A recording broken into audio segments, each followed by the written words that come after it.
Number 8 and undefeated Florida. Number 6 and unbeaten LSU. If you take a look at the standings, top 2 teams sitting up there all by their lonesome. 4-0 in conference play for Florida. LSU 3-0 in conference play. And it looks like Alabama is about to take care of Texas A&M and knock them from the unbeaten ranks in SEC play. With Todd Blackledge and Holly Rowe, I'm Brad Nessler. LSU won the toss. They deferred to the second half. For the Tigers, Cameron Gamble will kick, and Brandon Powell is back deep for Florida. Nothing like a Saturday night in Louisiana. Here we go. Powell will have to let it go, and we'll bring it out to the 25-yard line. Treon Harris, new quarterback, Todd. A strange week, obviously, with Will Greer being suspended for a year. Enter Treon.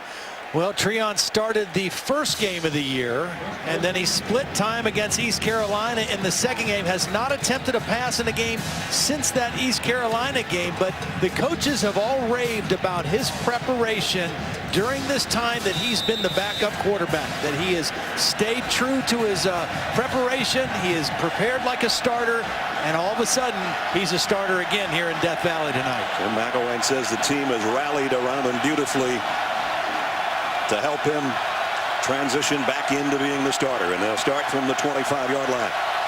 With 2 tight ends, he fakes a pitch on a bootleg. He's in trouble already, but he got the pass complete, and it's going to be a first down to Antonio Callaway.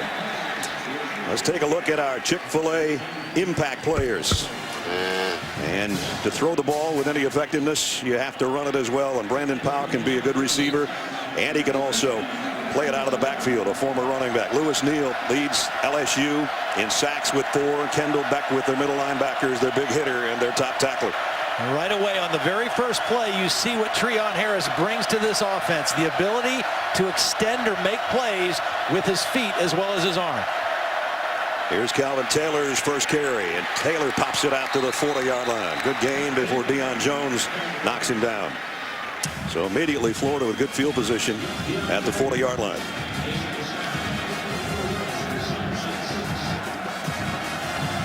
Florida uses their tight ends a lot. Not just to throw the football to, but to use in formations. They'll play 2, sometimes 3 tight ends. And they try to create advantages in the run and the pass game by the way they use their tight ends. That was Jake McGee you saw, and he's in motion as he sets up to the left of Harris. And he's going to lead the way for Taylor. And a good block by Jake. And it got Taylor out about 2 yards shy of the first down. Jake McGee is a graduate transfer, came from the University of Virginia. He's had a really nice year so far. We saw him a couple weeks ago with a touchdown catch. 18 receptions on the season. I mean, the tight end position from the receiving standpoint has just blown away what they've done at Florida the last couple years. And Jake McGee, the leader of that group. Brandon Powell is in the backfield right now with Treon Harris. On a 3rd down and 2, opening 3rd down situation for the Gators. Again, quarterback run possibility here with Harris. And Powell is blasted for a loss. Well, he made an impact, but so did Deion Jones. And it'll be a punting situation for the Gators. I'm curious if this was a zone read type play for Harris. He gives it to Powell. It looked like he had a blocker in front with Jake McGee that he might have been able to keep that ball, as it was an excellent play by Deion Jones to force the punt situation. That's Tre'Davious White, who averages about 11 yards a return. Has a 67-yard touchdown to his credit this year as a punt return man. Johnny Townsend to kick for Florida. And they're going to have to get out of the way. No, he tried to take it on one hop, and that was a bad mistake. Ball is dead where he muffed it. Nick Washington's the guy that headed to the end zone with it. So mistake number 1, and it's been a tough special teams performance for LSU this year, despite the fact they're undefeated. Yeah, it's been a real Achilles heel, and normally LSU in the last several years. On the field, the ball was touched by the receiving team, recovered by the kicking team. It's dead at that spot. First down, Florida. LSU historically has been one of the better special teams units in the SEC. I think clearly there was a touch. Off the shoulder, and a huge break for Florida in the special teams right away. That took a weird hop, and he should have just gotten out of the way, despite the fact that thing might have rolled down inside the 5. It would have been better than giving Florida the football at the 13-yard line. See if Jim McElwain's aggressive right here with the quick sudden change. Fake it to Taylor on the bootleg. Harris got a lot of room in front of him, and here he goes. This is what he does very well. Out of bounds at the 8-yard line. The value of a quarterback who is a threat to run is of particular importance in the red zone, because it really gives the defense a whole nother thing to worry about. It's a bootleg. He's got 3 receivers that he has a chance to go to. Doesn't like what he sees downfield, turns it into a positive game. That puts added stress on the defense in the red zone when the quarterback is a running threat. There's the red zone touchdowns this year for Florida. They've got a 2nd down and 5. They can get a 1st down at the 3. They move Callaway across the field. In the pistol, it's Taylor behind Harris. He gets the call straight up the middle, runs into a wall wearing a white jersey with gold pants, and that was Lewis Neal, one of our impact players. One of the things that LSU has done very well this year is they've dominated the first quarter from a scoring standpoint. And right now they're back against the wall here early, and Florida threatening. This would be a huge stop for LSU following the turnover on the punt return. 3 wideouts and Jake McGee, the tight end, on a 3rd down and 5. Again, I think you pay attention to Jake McGee, and you pay attention to the quarterback's ability to run. Here's McGee right here in the slot. Harris pressured. He's going to dive near the 1st down marker, but he went out of bounds, I think, short. Well, they gave him a good spot. It's really close. I didn't think he was even going to get at the corner, but he showed his speed out there, and then might be that much short. Now decision time for Jim McElwain. I think you get the turnover, you've got momentum, you have a chance to quiet this crowd down early in the ball game. You've only missed 1 4th down conversion all year.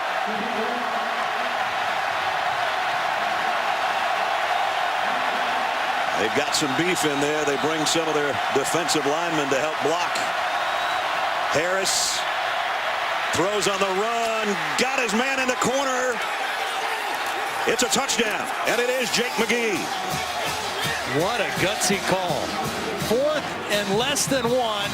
They call a pass, and Treon Harris delivers. That couldn't get there fast enough for Jake. You want to throw it right at him. Jake McGee knew where the sideline was. Good footwork on the sideline. And what a gutsy call on 4th and less than 1. And the Gators score. And that's a reaction from their head coach. They're 11 out of 12 on 4th down conversions, and in this case, it's a touchdown and a 7-0 lead. They take advantage of the muff punt. And they go 13 yards in 4 plays. There was the mistake. This is a tight end. This is an offensive tackle. This is a defensive tackle. And then this is a tight end receiver who goes out for the pass. The confusion created on the LSU defense. They weren't sure where Jake McGee was, who the eligible receiver was. Treon Harris knew where he was, and the Gators have a 7-0 lead. They took over at the 13-yard line. What a way to give your quarterback some confidence. They had a short field. He gets a touchdown pass. They lead on the road, and now George Powell set to kick off. Darrell Williams and Darius Geis are back deep for LSU. From about the 1-yard line is Geis, who had a great game a week ago, and he's got tremendous speed.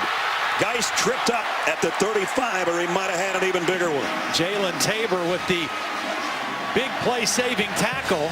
Tabor had an interception return for a touchdown a week ago at Missouri. We've got a Gator down. It might be the kicker, I think.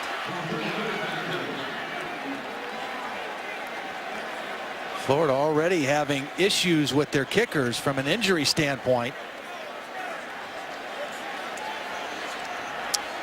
Powell, who was the kickoff man, and there's Austin Harden, who would be the next man up in that capacity. Harden was the starter, had a leg injury, was replaced by Powell, and now Powell being attended to on the field.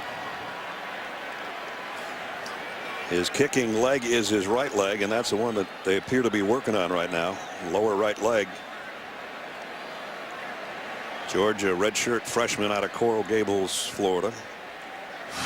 He was down there, I think, trying to help out on trying to make a tackle, and his leg just gave out before Geis got there.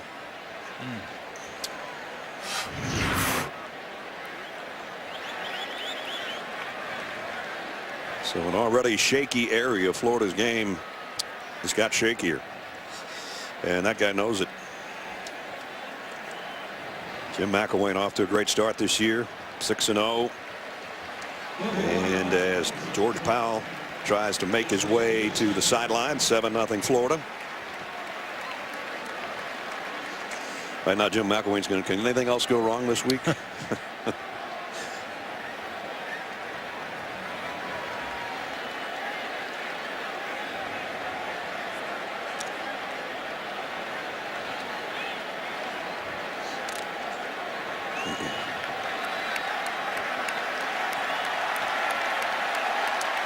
We welcome those of you who just saw the shocker at the Big House.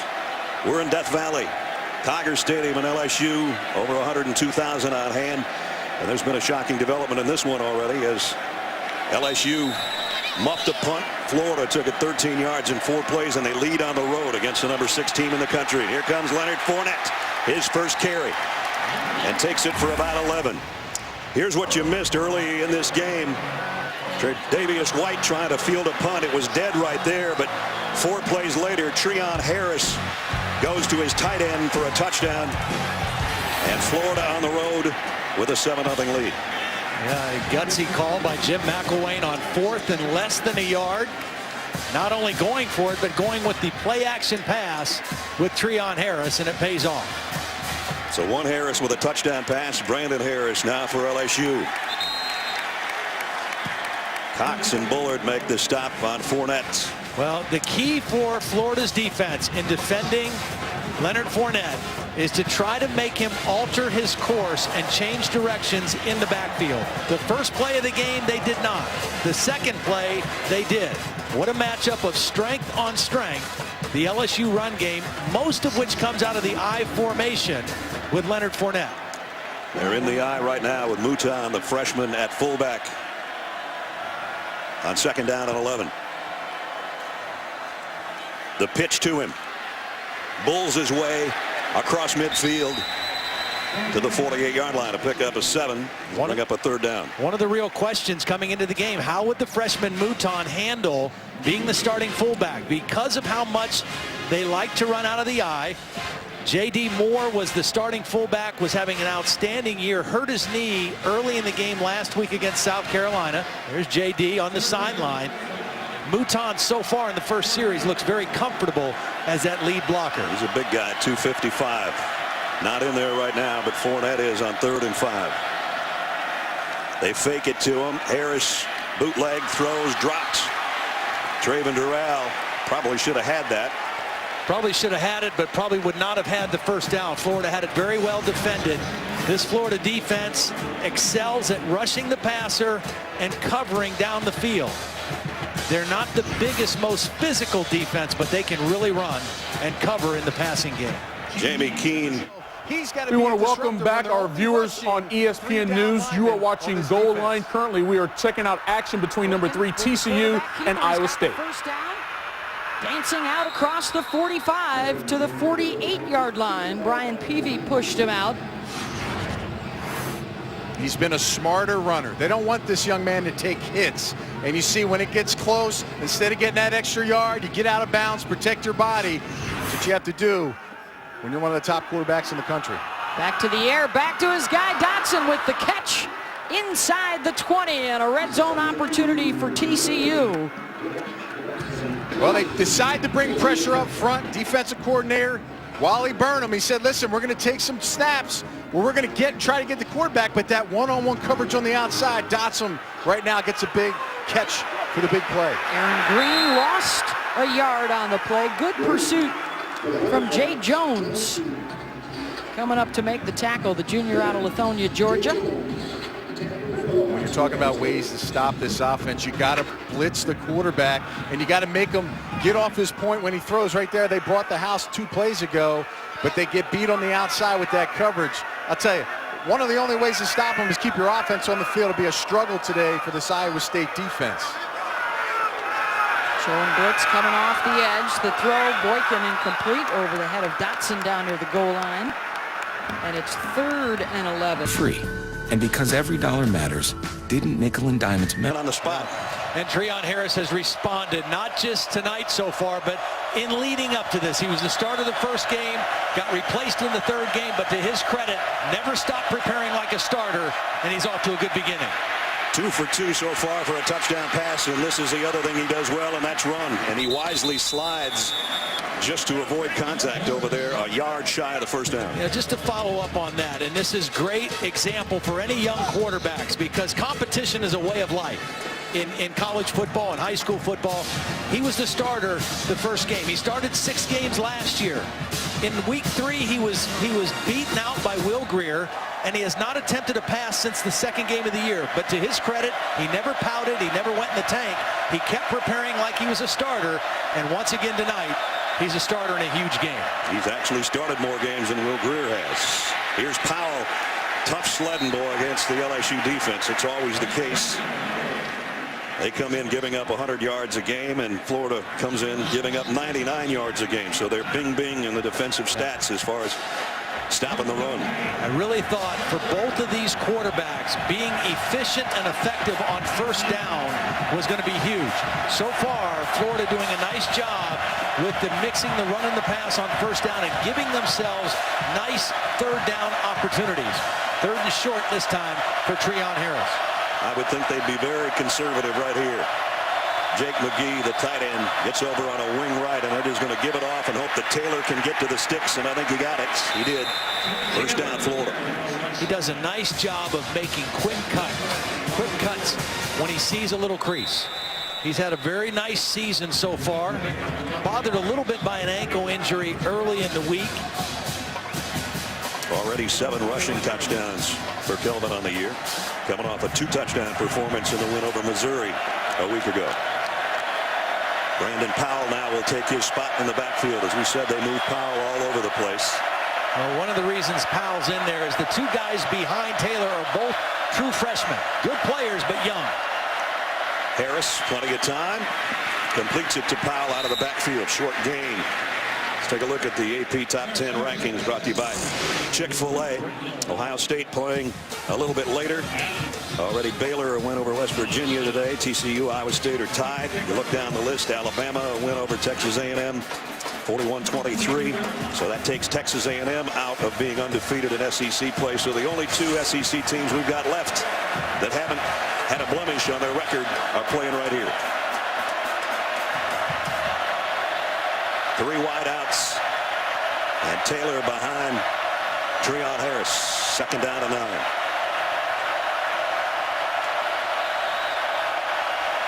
LSU is going to blitz, and it pays off. Kendall Beckwith, the middle linebacker, with the hit and a loss on the play. Sometimes you blitz to get after the quarterback. Other times you blitz when you anticipate run. That's what this is. Here's Beckwith. It's a run blitz, anticipating run. And you shoot a gap, you beat a block, and you get a play behind the line of scrimmage.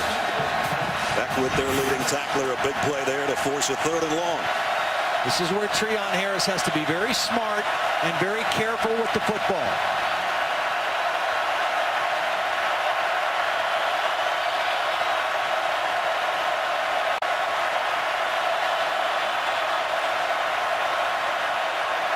Harris on the rollout, on the run, and he throws a strike to Powell. First down, Florida. Well done, changing the launch point of where the quarterback is. Powell was in the slot. It was a flood route. There were 3 receivers to the right side. They move Harris out of the pocket, utilizing his mobility and a nice accurate throw on the move. That quiets the crowd here at Tiger Stadium. First down for the Gators at the 35, leading by a touchdown And we approached the 4-minute mark of the first quarter, and Treon's perfect. See, again, look what Florida's doing formation. They've got 2 tight ends. They start them both in the backfield. Now they move Goolsby up, just trying to create some confusion. Nice play fake. Harris wants to go deep down the middle, and incomplete. And Jamal Adams almost had an interception on that one, so that's the first incompletion for Treon Harris. Hey, we've got an NFC East battle in Week 6 on Monday Night Football, 8:15 Eastern on ESPN.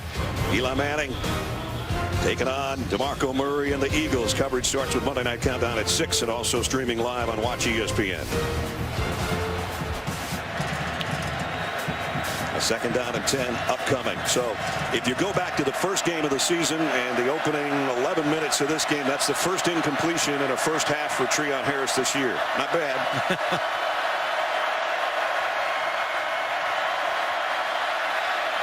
There's a nice throw and catch again to Powell. Powell's a tough matchup. Yeah. Well, he's tough for a couple reasons. One, he's powerfully built. He was a former running back, so he has excellent after-the-catch skills when he catches the ball in space. Still kind of learning the nuances of being a receiver, but when you get him the ball quickly in space, he can be very difficult to bring to the ground. We saw what he could do against Ole Miss and a long touchdown in that game. And again, another manageable 3rd down situation where Treon Harris as a runner is another threat that LSU has to be aware of. 3 of those 19 catches for Brandon Powell have come in this first quarter. And whistle, and they stopped play. And Florida, I think, took a timeout. Yep.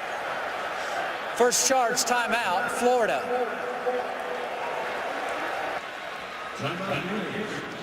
Jim McElwain takes a timeout, and we'll take a timeout as well. 3:16 remaining first quarter. Gators by a touchdown. Mike decided to stay over by his crib tonight.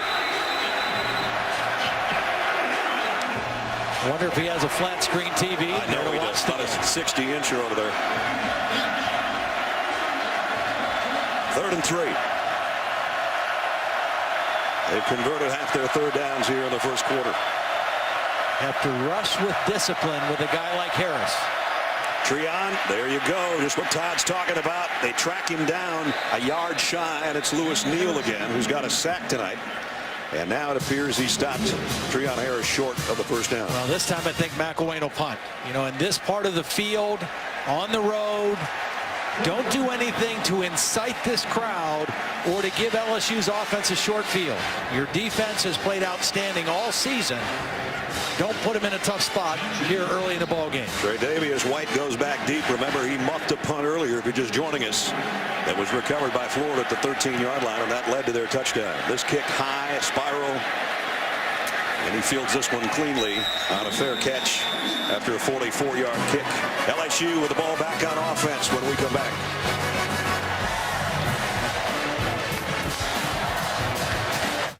I thought you said they got a Buick. He is a true freshman getting his first start tonight. I talked to Brian Keithan before the game, and he said, you know, it's been really cool. My teammates have had my back. They've been pumping me up all week. He said, I feel like I've got this. We watched him at practice Thursday. He knew his assignments. He was confident in his blocking. And most importantly, Leonard Fournette has a ton of confidence in him. He says, I feel like he's going to be just fine tonight. You know, Holly, a big part of being a good fullback is wanting to be a fullback. And Mouton has that. I mean, it takes a different mindset to want to play fullback because you're going to be smashing your face into people pretty much every play. He's the up man with Fournette on a play action throw complete to the tight end, Dylan Gordon, and he's short of the first down, and he's still down. Well, they just got Gordon back, and he's kind of a valuable piece to their offensive puzzle because he's a 300-pound tight end. So they use him in short yardage and goal line situations as a blocker, and that time threw the football to him on a nice first down play action pass. Hopefully he just landed on the football or something. It's hard to tell. No, they're working on his leg already. He's been out since the Auburn game with an Achilles injury, and it looks like they're looking at potentially the same thing. Well, we got a break here. Let's check into the studio. Adnan Burke. Adnan. All right, Brad, thank you very much. The PNC Saturday Insight. We roll into Ames, Iowa. TCU taking on Iowa State, and Joel Lanning to Allen Lazard. break away, and it'll tie the game at 14 right now. So far been a crazy day, and right now it's tied on ESPN2. Brad, back to you. Right, and that thanks. Dylan Gordon coming off under his own power to a certain degree. Yeah. He is a huge tight end at over 300 pounds, and yeah, he's still, it looks like it might be the same injury as Todd just said. We'll try to check on him. In the meantime, it's 2nd down and 2, and here's a toss to Leonard Fournette. And Leonard in the open down to the 30, and he lost the ball. Florida, did they have enough sideline to work with to pick it up? Vernon Hargreaves is the guy who ripped the football out. And coming into the game, LSU one of the best in the country at taking care of the football. And Cam Cameron, the offensive coordinator, said this team, Florida, they really try to take the football away from you inside the 30-yard line. And we're going to be extra careful in what we do. And Leonard Fournette had both hands on the ball. The ball was fumbled by number 7. It went backwards and was touched while out of bounds by a player. Therefore, it's a fumble out of bounds. The ball be put at the spot. 3rd down. Of course, that view, we lose the sideline because of the players being there. Brian Cox Jr. is the guy who's recovering the football. Hargreaves rips it out. Brian Cox, number 94, is the guy who's going to fall on it, but was he out of bounds when he recovered the football? There's the best look we have right now. Oh, man. I'm not sure. Bill LeMonnier's our man up in the booth with us. Bill, what do you think? Well, it doesn't matter here. They're going to snap the ball. That looked really close to me. Yeah, I'm surprised that they didn't look at that. They finally got it. It took a second to get the call down from the booth. The previous play is under further review. Now, see, if I'd have been Brandon Harris, I'd have had a quick count there. You're not kidding. I wouldn't have let him have any chance if they were going to review that right away, because there looks like there's some green in between his fingers and that chalk and that football. That's about the best you're going to see, and he scooped it back underneath him. Cam Cameron said there have been 4 teams that Florida has played that have given them the game by turning the ball over inside the 30-yard line. And he said we are going to be somewhat conservative in our pass protection and some of the things we do until we get out past the 30 to take care of the ball. Bill, it's a game of centimeters. It sure was on this one. I mean, we've got a great shot there splitting hairs, but it looks like there's some green between the ball and that sideline. Replay's got that same view, high-def equipment there. They have a good opportunity to reverse this call, which I think would be the correct thing. What a tremendous effort by Brian Cox to pull the ball back into the field of play. I mean, he could have very easily knocked it out. He could have tried to recover on top of it and been out of bounds. Very instinctively pulled it back into the field of play before recovering. Pretty nice play by Hargreaves to rip it away from a 235-pound guy as well. Here's Brian Cox Jr. We saw him with a fumble recovery a couple of weeks ago against Ole Miss. Great body control by the big guy. Vernon Hargreaves, 5'11", 199 pounds, ripped that ball out. And again, Leonard Fournette had 2 arms protecting the football. Hargreaves, the team leader with 3 interceptions, a big play defensive back. Might have just created another big play for the Gators. So we wait on the guys in the booth. Gerald Hodges is our replay official. There's a lot of statistics that aren't worth a whole lot in college or pro football, but one that seems to stand the test of time is turnovers and turnover margin. Coming into the game, Florida +8, LSU was +6. But right now, this looks like it may be a -2 for LSU in the ball game early on. That +8 for Florida is tops in the SEC. And Matt Leffler on the headsets. And they are taking a very close look at this, obviously, because it would be Florida's ball back inside the 35-yard line. We'll give you one more look, and we'll bring Bill in one more time. Bill, this is another angle, actually. Yeah, and you know, the thing that we have to watch for, too, is I think he's got the ball before, or he pulls the ball back before it touches the sideline. But the key thing is he's got to possess it before he hits down and out of bounds. If he hits down out of bounds before he's controlled that football, then it's still going to be a fumble out of bounds because he didn't possess it. It's tight. Yeah. So it's sort of like completing the catch if you're a wide receiver, only in this case a defensive player having control of the football. And that's what the ruling was, that he was out of bounds when he recovered. Is that?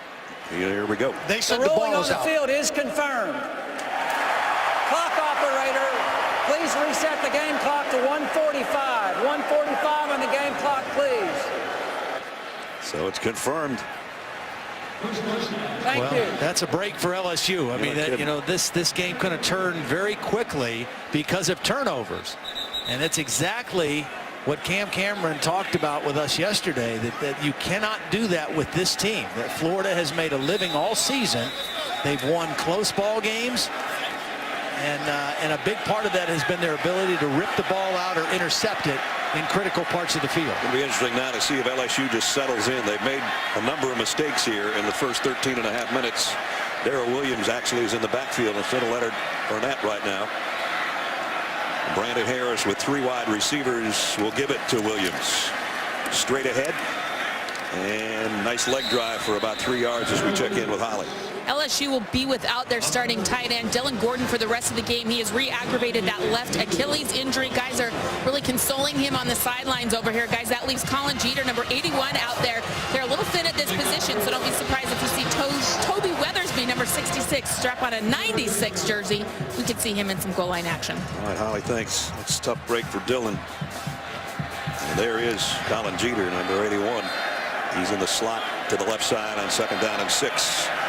Harris pumps once, fires, nice throw, completes. Trayvon Durrell and a first down LSU. Well, really good pass protection from LSU.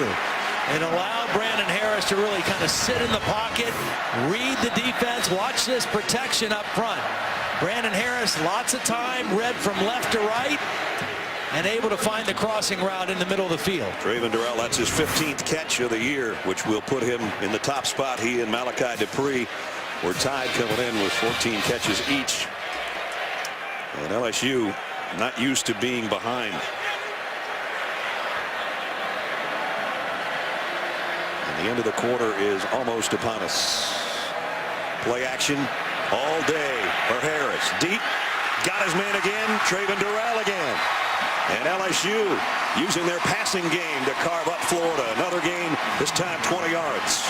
Well, they put Durrell in motion across the formation. They isolated the coverage, and then the deep crossing route off the play action. Good design, and again, 2 plays in a row. Excellent pass protection for Brandon Harris to make a throw. End of 1 in Death Valley, and the home team down a touchdown.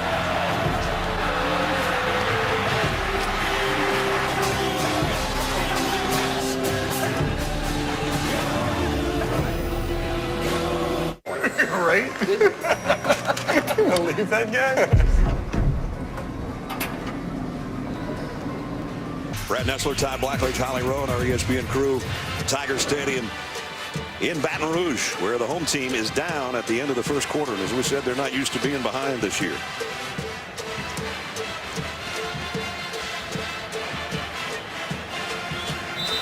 LSU with a couple of nice pass plays. From Brandon Harris to Trayvon Durrell have put themselves in a spot here at the 33-yard line with a first down to start the quarter. After their first scoreless quarter of the year, again they fake it to Fournette, and Harris comes up firing. This time he had Durrell open again and missed him. Well, good pressure from Alex McAllister, number 14. McAllister had a nice ball game in Gainesville against LSU last year, had a sack and a half.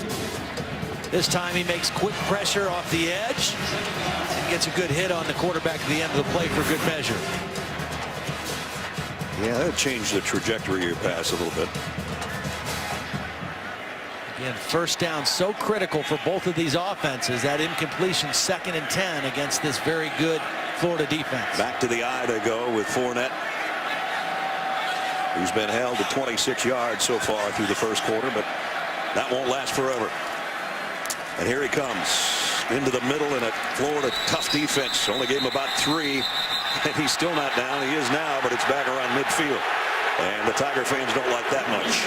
Well, any great defense like Florida is, I mean, they're going to get particularly amped up to go against a guy like Leonard Fournette.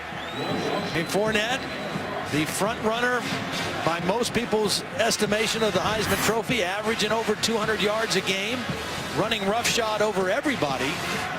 And this is a defense that has a lot of pride. They've done a great job in their run defense every game this year except one, the Tennessee game. They did not tackle well, and they gave up 254 yards of rushing. So this is an extra special challenge for them as a defense. LSU's going to take a timeout here. Trying to take advantage of being in Florida territory with a 3rd down and 8 upcoming. LSU. We'll take the timeout as well. A minute into the second quarter, 7-0 Florida. Number 5, Florida beat number 9 LSU 23-10 back in 2006. This is a 62nd meeting between these SEC rivals. Les Miles is 1-3 against Florida when the Gators are ranked in the top 10. But the one he won was in 2007 when they won the national championship. 3rd down and 8 for Brandon Harris. Plenty of time. Over the middle. Got his man inside the 20. Craven Durrell again. Pick up a 15 and a 1st down. Well, nice job again by the LSU offensive line. Florida trying to run a little stunt. Showing blitz, then dropping out. Good protection and another crossing route for Durrell. That was a heck of a throw right there. That's the only spot that one could be. And there's the red zone offense for LSU this year. Florida, one of the best in the country at not giving up touchdowns in the red zone. Wow, did Bullard get a big jump, but it didn't matter. Fournette got the corner, and he bulls his way to 1st and goal at the 5. Yeah, Jonathan Bullard very quick off the ball, anticipated the snap count. Watch him get across the line of scrimmage, but the play was run away from him. The fullback, Mouton, got a little piece of him, and Leonard Fournette did the rest. Fournette got 12. 1st and goal inside the 5. In the eye. Remember now, they're missing their big blocking tight end. So this tight end over here is not as physical as Dylan Gordon. They give it to Fournette. Takes the pile with him inside the 3. Brings up 2nd down and goal. Mentioned Florida's defense in the red zone. This is the 16th possession, but they've only given up 5 touchdowns. So they have done an excellent job of making you settle for field goal attempts when you get in this part of the field. Toby Weathersby, an extra blocker, and there's Holly told us will be in this particular formation on the left side. Yep, he's lined up as a tight end on the left. He's right here. Leonard Fournette's in a wildcat. Harris came off the field. Fournette with 12 rushing touchdowns on the year, tied for best in the country. He's heading to the outside for number 13. Touchdown, LSU. I thought he got away with a little movement before the snap. Florida guessing inside run, and they just kind of gave the corner to him. You see that little hitch with his left foot before the ball was snapped, but no call, and Fournette easily walks into the end zone for the touchdown.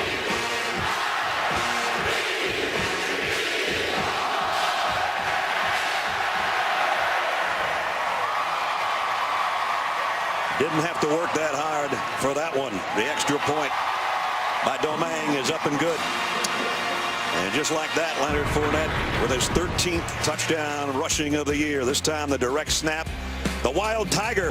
That Fournette was going to run in the Wildcat. But they're focusing on these 2 blockers right here. They're reading this is an inside run. So those guys all tried to close inside and allowed Fournette to just pop it outside for the easy touchdown. Cameron Gamble to kick.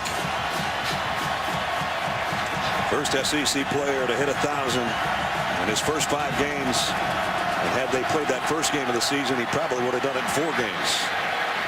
That one was a no contest. This is a fumbled ball by Powell, but he got back on top of it around the 15-yard line. As we check in with Adnan. Brad, it's one of the most improbable endings ever. Taco Bell studio update. Michigan State and Michigan in the big house. Blake O'Neal, the punter, coughs it up, and Jalen Watts-Jackson recovers it with no time left on the clock. O'Neal actually had a great day. 3 punts inside the 20, but a heartbreaking ending for the Wolverines as the Spartans take it. Brad? Wow, I didn't see that before because we were just getting ready to come on the air. That's unbelievable. Here we're tied at 7. Best in the East, best in the West in the SEC on ESPN, and a 1st down for the Gators. In the first quarter, they did a great job on 1st down. They had 6 first down plays, and 4 of them gained 4 yards or more. Delvin Taylor, this one won't get 4. He's lucky if he got 1. Deion Jones was the first guy that submarined in there, number 45. Bring up 2nd down and 9. Center Cameron Dillard a little bit slow getting up at the end of that play as well, number 54.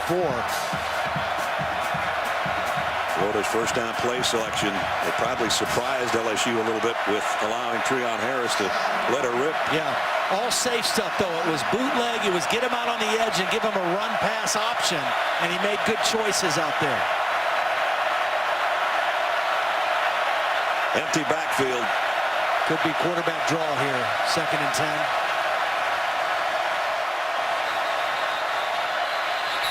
He's in trouble. That was a whistle, apparently. I didn't see it. I think Jim McElwain may have called timeout. Harris was in conversation. Before the snap, timeout, Florida. Yeah. Tell you what, if you want to hear a whistle in this building, you better be standing next to the official that's got it in his mouth. 11:29 to go first half. We're tied. No, for the 6th time in the 11 years under Les Miles, Florida Gators with their first-year head coach Jim McElwain perfect at 6-0, and we're still dead even between the East and the West. 7-7. 11:29 remaining in the first half. Empty set again for Treon Harris. Now they move McGee in, the tight end.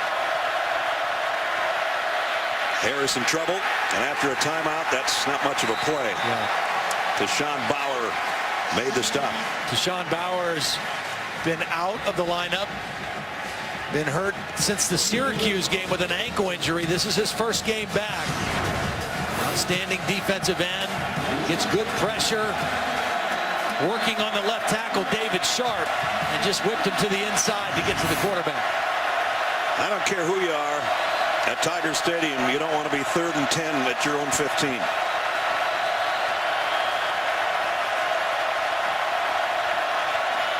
Florida's had pretty good situations on 3rd down until this one right here.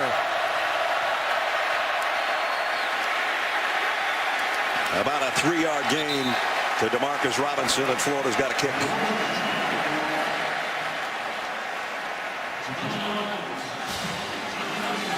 So this should give LSU great field position if Tre'Davious White can handle the punt on the other end, which he didn't do in the first quarter. That led to the Florida touchdown. I think if they get good field position too, I wouldn't be surprised to see LSU go play action and take a shot for a big play down the field right away on 1st down. Behind Townsend, his kick a good one again. White's got to back up all the way to the 28-yard line. Made 1 man miss, 2 miss, and goes down at the 33. Good punt though. 53-yard punt. Time for the LSU offense to go back to work, and that means number 7. We mentioned 10th running back in FBS history to rush for 1,000 yards in the first 5 games. First player in SEC history with 3 straight 200-plus. He's working on his 8th straight 100-yard rushing game, which would be 1 shy of the school record. And as Todd said, he is everybody's first team everything, including the leading candidate probably for the Heisman Trophy, and we can start to talk about that now. We don't like doing that in August, but after watching him through the first 5 weeks of the season, it's kind of hard to keep from thinking that. Well, he has the potential to turn any run into a long touchdown. And you saw that tied for first in touchdowns with 12 that was coming into tonight. He's already got one tonight. Here's the play action. Todd said they wanted to take a shot, but he has to come back to his secondary receiver, and that's Doral. He's run out of bounds after a short gain. Holly. Well, Leonard Fournette's not only doing it on the field, but he showed us last week he has a great big heart. After that win over South Carolina, he pulled out a laminated statement that he'd typed out on his computer. His buddy Earl from the strength and conditioning staff had laminated for him, and it had it in his shoulder pads right under his chest where his heart is the whole game. He read the speech on national TV, and basically he wanted to auction off his jersey and have those proceeds go to those people who had been in the flood. The NCAA has approved it. There is some paperwork pending, but how sweet is that? He said, I remembered going through Katrina, what that felt like. I want to help however I can. Well, his family had to go through that, and they were living out there on a bridge for a few days like a lot of people were, so he knows what it's about. And here he comes, and almost a face mask at the end of that play. I guess he just got up high. Antonio Morrison, Leonard Cerise arranging his face mask, however, after that run. Again, the key is to try to make him change directions in the backfield, which Florida was able to do. Now, Fournette is such a good back, he was still able to get upfield. That's a clean tackle. Yep. Even though it looked like it could have been a face mask, but he had him up around the top of the helmet. So it'll bring up 3rd down and short. And you would assume we might see Leonard again here. The pitch to him. Here comes a big one, maybe. Fournette rumbles down to the 33-yard line. 25 yards later. Well, they come out of the huddle. They get lined up quickly. They snap it quick. And Mouton, the freshman fullback, watch number 47 on the lead block, gets the key block, and Fournette cuts right inside of that and turns a 3rd and 1 into a big play. Again, when he gets those shoulders going straight towards the line of scrimmage, look out. He takes a breather. Darius Geis comes in at tailback, and he's not too shabby either. He had more yards a week ago than Leonard did. Number 5, the tailback. He'll get his first touch. Oh, he got whacked in the hole after about a 2-yard play by Jonathan Bullard. Bullard talking this week about playing Fournette, and he said, you know, we got a really good defense, and I think we can handle him. We're sort of taken out of context on Twitter and all of that. Jonathan's a guy that knows how good Fournette is. Said he's the best back in the SEC and the best back in the country. We just hope we can slow him down, and I think we can because our defense is that good. And we got a man down. It is the left guard, I think. Yep. Tuhuma. Looks like possibly a cramp because he put his leg up in the air right away. 8:15 remaining in the halftime game.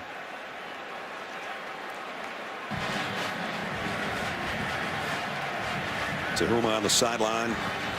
Toby Weathersby taking his place at right guard. 2nd down and 8.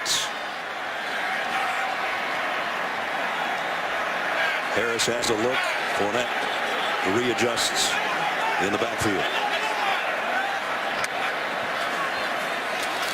And it's going to be Harris keeping it this time.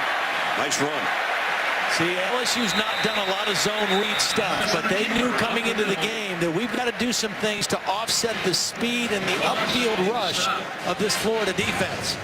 Florida shifted their defense when the formation changed, anticipating Fournette was running to the right side of the offense. And Harris did a nice job pulling that football and running it and setting up a very short 3rd down situation. No doubt the money down for the Florida defense right here. A stop would force a field goal, maybe. Les might go for it. This might be 2-down territory anyway. 3rd down and a yard at the 24. Right guard move again. So it's going to be 3rd and 6 instead, and that changes things. Weathersby in the game for Tuhuma. False start. Offense. Number 66. 5-yard penalty. 3rd down. He's played a lot of different spots so far tonight for a guy on the offensive line. It's a big difference, you know, 3rd and 1 to 3rd and 6 against one of the best defenses in college football right now coming into the game. There's Jeff Collins, the defensive coordinator for Florida.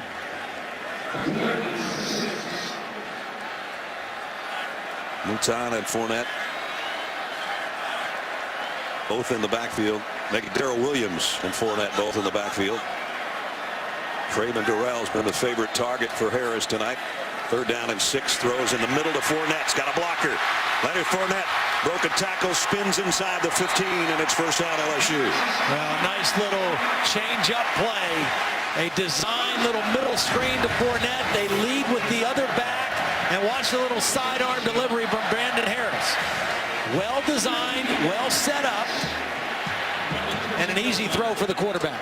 He doesn't have a lot of pass receptions, but he's got really good hands out of the backfield. I was watching before the game, catching half the passes thrown to him one-handed, so it's not like he can't catch it. He's just so good at running with it, and he'll probably run with it again. 1st and 10 at the 14. He will get the call. Broke a tackle close to the 10 before they stop him. I made the point about Leonard Fournette. I mean, he's had some incredible highlight type runs, But last week, when South Carolina came in here, they actually did a nice job defending him in the first half. They held him in check. And the second play of the third quarter, it was a 2nd and 7 from their own 13-yard line, and he busted through and ran 87 for a touchdown, and it kind of opened up the floodgates in the ball game. But he is one missed tackle away from a touchdown. Williams in there for him right now, and Williams gets the carry. A tough couple of yards against the Florida defense. Williams actually had 2 touchdowns last week, and that went over the Gamecocks as well. So all 3 backs got in the act, because Fournette had 158. I mentioned Geis actually had a better game, 161, and then Williams averaged over 6 a pop, including 2 touchdowns. So they've got a loaded backfield. Yeah. Seems like it's always the case down here, but they continue to reload and have not just 1, not just 2, but 3 or 4 good tailbacks. In this case, 3 wideouts up top on 3rd and 5. Harris looking that way, fires to the corner, got it! Malachi Dupree for the touchdown.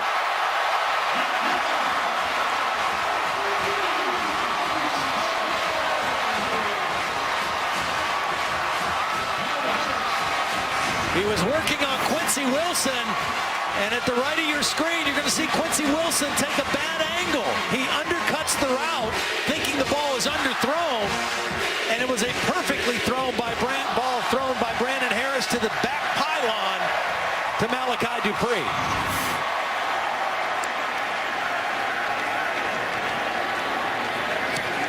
Extra point is good.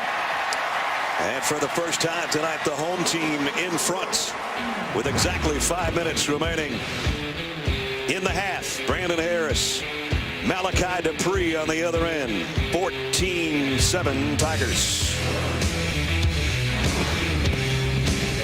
Beautiful job with a touch pass of throwing it in the right spot and letting his receiver adjust to the football. Cam Cameron was telling us yesterday he had 1 speed a year ago, and that was throwing fastballs every time, and now he's got some touch, and that one couldn't have been thrown any better. And the reason you want touch, it improves the receiver's vision, and it allows him to get his hands in a stronger position to catch the football. Powell's going to bring it out from about 5 yards deep. And a nice return out to the 24-yard line as we check in with Adnan Burke again. All right, Brad, thank you very much. Coming up on the Buick halftime report, that noise you hear in the distance, the wailing still emanating from Ann Arbor. One of the craziest, most improbable endings ever as Michigan State has now had their best 8-game stretch ever against Michigan. We'll break it down the half with Danny Cannell and Joey Galloway. Brad, back to you. All right, Adnan, thank you. We'll see you in a little less than 5 minutes. Glenn Davis in the house. Big baby, former LSU star here at Hoops. They've got their incoming freshman star in the building as well tonight, Ben Simmons. And if you haven't seen him, you'll see him on Super Tuesdays this year with Sean Farnham and I. It's Harris on a throw, and a good one it is. Complete. Antonio Callaway, the freshman. Nope, they're going to say he's out of bounds. Thought he made the catch. It's a tough throw for Treon Harris. He was running, throwing to the sideline, and he kind of lofted it, put a lot of air under it. Callaway not able to get his foot in bounds, only needs 1. Take a look at this again. Close. At that point, I don't know if he still has full possession of the football. They're not going to stop it here, so it's 2nd down and 10.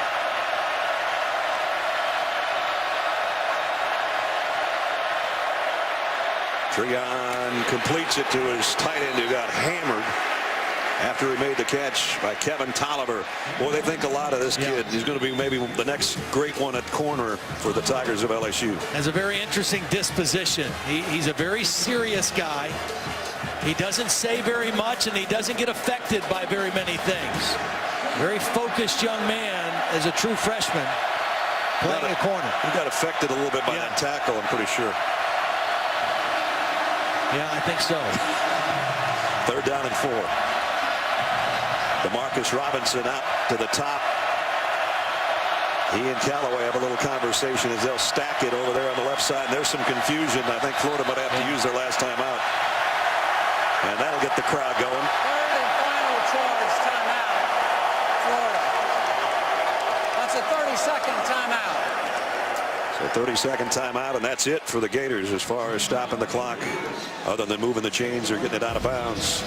Now you get your NFL Sunday going tomorrow, the Insiders edition, Week 6, with injury news, fantasy updates, and early breaking stories at 10 a.m. Eastern. Then at 11, Sunday NFL Countdown with Boomer and the guys. All starts 10 o'clock tomorrow morning on ESPN as we check in with Holly Rowe. Well, guys, Florida is struggling to communicate on that last play. It is so loud in this end of the stadium. This is where all the students are. It's pretty loud and rowdy down here. Got the decibel meter out. So far, 105 is the loudest I've seen. The loudest we've had this year was at Tennessee, that Oklahoma-Tennessee overtime game. So it's pretty loud in Death Valley. Not as loud as we've heard this year, though.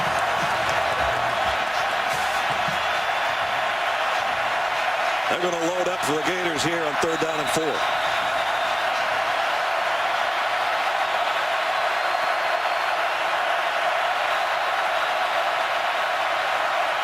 They back out of the blitz look. Still, there's pressure on Harris, and down he goes. And Lewis Neal with his 5th sack of the year.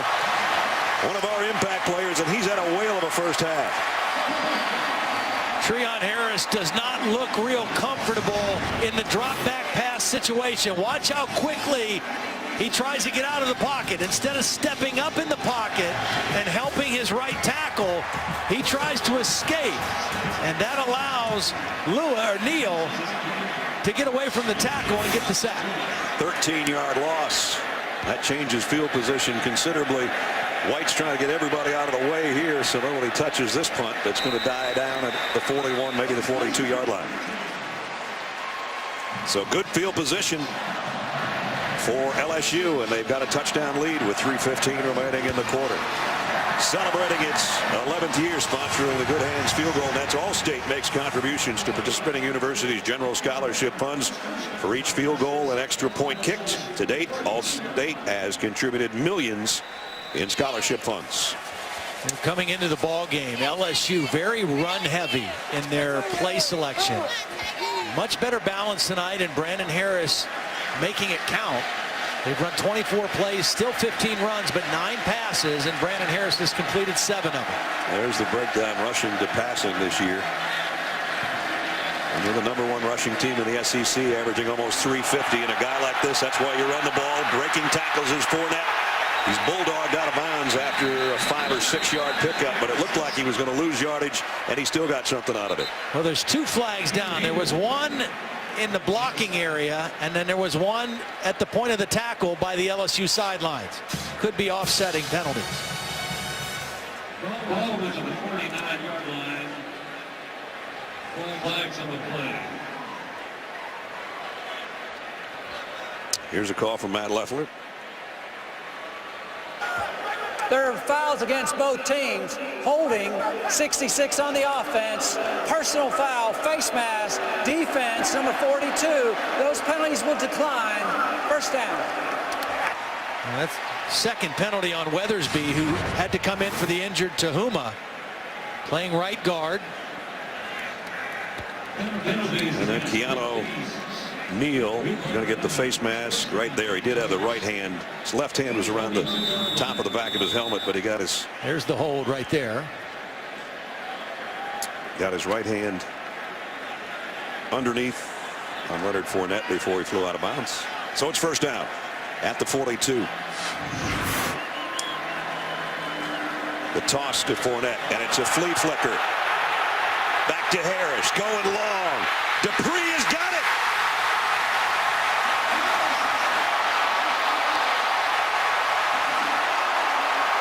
What great execution. This is a one-man route.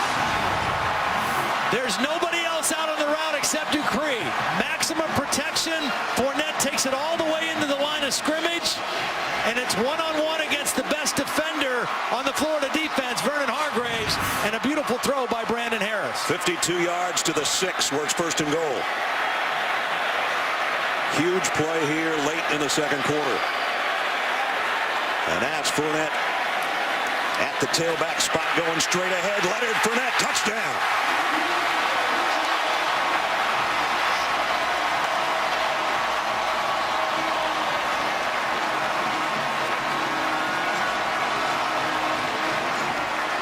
A big play leads to an inevitable play. Number 7 for 6 yards and a score. Well, he just runs right through arm tackles. I mean, you better get more than one blue jersey around him if you want to get him to the ground.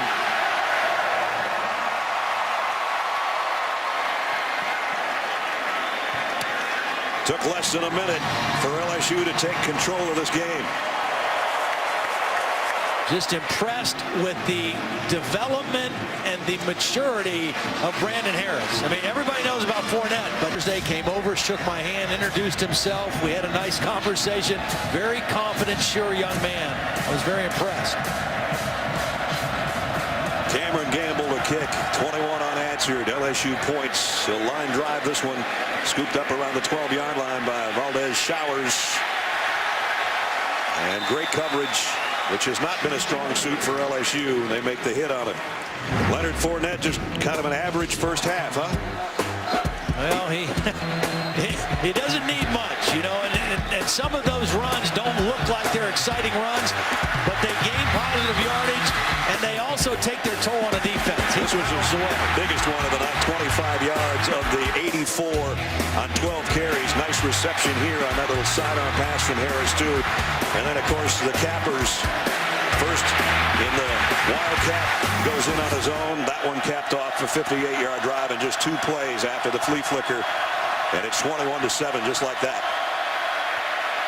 Now Treon Harris running out of trouble, and he gets a first down. See, that's what I think he needs to do. Instead of trying to escape outside on this LSU defense, if he's going to run, move up in the pocket and look to run straight ahead. That's been their best first down play in a while. They started off the game very effective on first down. But before that play, their last 4 first down plays had netted them only 2 yards. As we hit 2 minutes in the half, remember Florida's used all of their timeouts already. Harris avoided a big hit and got a couple yards before he's run out of bounds. Of course, LSU operating this year with a new defensive coordinator. Kevin Steele replaced John Chavis, who moved on to Texas A&M. Kevin Steele spent time on the Alabama staff, the Clemson defensive coordinator. There's Kevin on the left. In fact, he and Jim McElwain were on the Alabama staff together.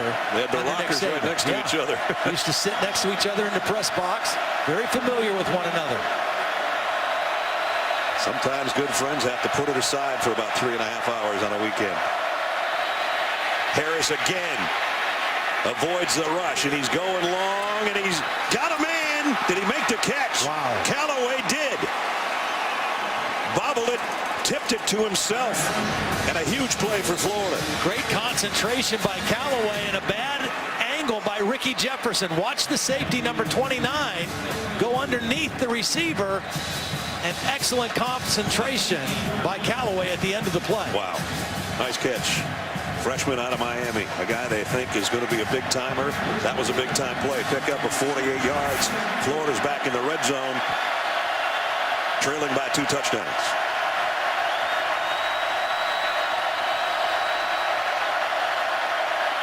They fake it to Taylor, and Harris goes to the end zone to the tight end, Jake McGee. Just like that, Florida cuts it to 7 with the extra point coming up. Just about to say Jake McGee's been quiet. They run a wheel route, and they just kind of let him go. McGee is right here. He's going to run a little wheel route up. They cover the outside part of the route, but nobody covers the upfield portion. And Treon Harris does a nice job of finding him. That defensive end, Arden Key, a true freshman, number 49, looks like he might have been responsible for the coverage. Didn't stay with it. Remember, George Powell went out with an injured leg, so Austin Harden, the backup kicker, in for the extra point. And no problem adding on the 14th points. Quick drive, 44 seconds. 80 yards in 4 plays. The big one was Harris to Callaway to get him to the 19, and Jake McGee did the rest. 21-14 LSU.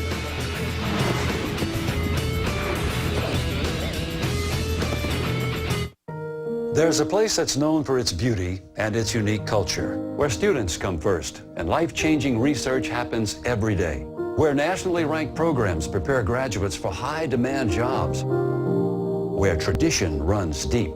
And success is measured not in numbers, but in people, where the past is honored and the future embraced. It's a place you fall in love with and never forget. Forever, LSU. Right now, Florida's probably happy they didn't have any timeouts to work with. Yeah. They took it down the field without any timeouts. Cut it down to a 7-point advantage, and we've only got 94 seconds left in the second quarter. That was a very important drive, not just to stay within striking distance on the road with a new starting quarterback, but also LSU won the toss and deferred, so they're going to get the ball to start the third quarter. You didn't want to let them have an opportunity to really capitalize and put this game in a very difficult spot for Florida. So a huge touchdown drive for the Gators. So Austin Harden to kick. Nick Brosette and Darius Geis are back inside the 5-yard line for LSU.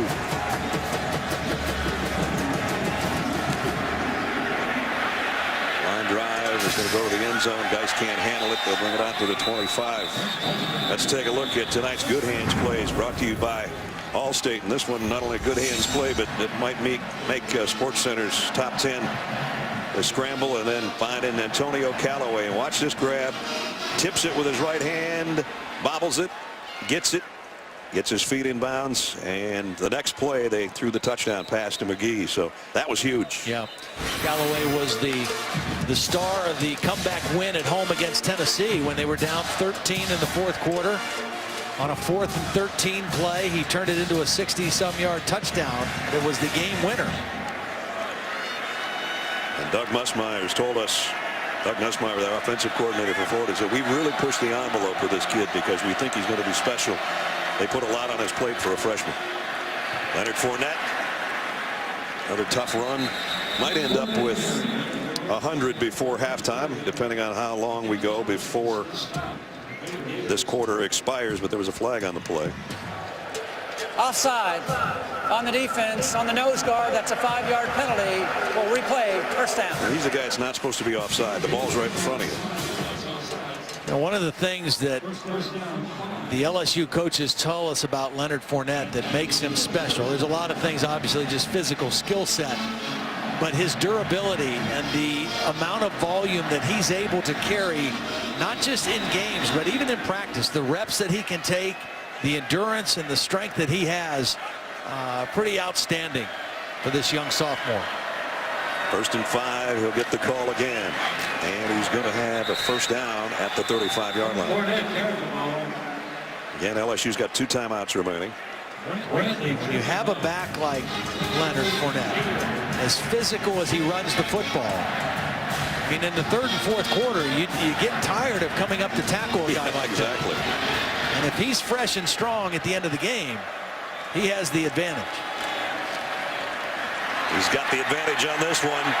Bulls his way for 13 more yards. I'm not sure how many Gators he left in his wake, but there were 3 or 4. Nice job just kind of reading the zone blocking, falling in on the backside there, and waiting for an opportunity to burst. 8th straight game of 100+ now. I said he's going to have 100 by halftime if they keep feeding him to it. He just lost a couple yards, but he's still got 100, I think. And 37 seconds, 35. Now they are finally going to call a timeout here. The unique thing you can do with him, Ledge, when you watch these guys is you can run on passing downs and then you can pass when you feel like it. Second charge timeout, LSU. I mean, 3rd down and 6 doesn't mean anything to these guys necessarily. Yeah, again, that's why first down is so important. You have to be efficient on first down and gain at least 4 yards if you can. If you get negative plays on first down, it can kind of take Fournette out of some things.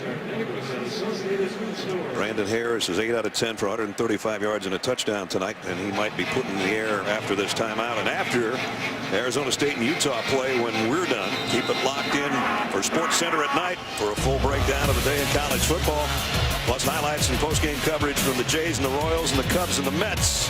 SportsCenter at night, that's after Arizona State and Utah on ESPN. Number 1 priority, get the ball. And then number 2 priority, don't drop the ball. Well, that's been the MO of this Florida defense so far this season, is getting the football. forcing turnovers. Geis comes in. Fournette goes out. On 2nd down and 13. Here's a wide out screen to Dupree. Broke one tackle and then got hammered at the 49-yard line by Brian Poole. Very talented secondary on this Florida defense. Timeout, LSU. That's a 30-second timeout. So LSU takes its final timeout.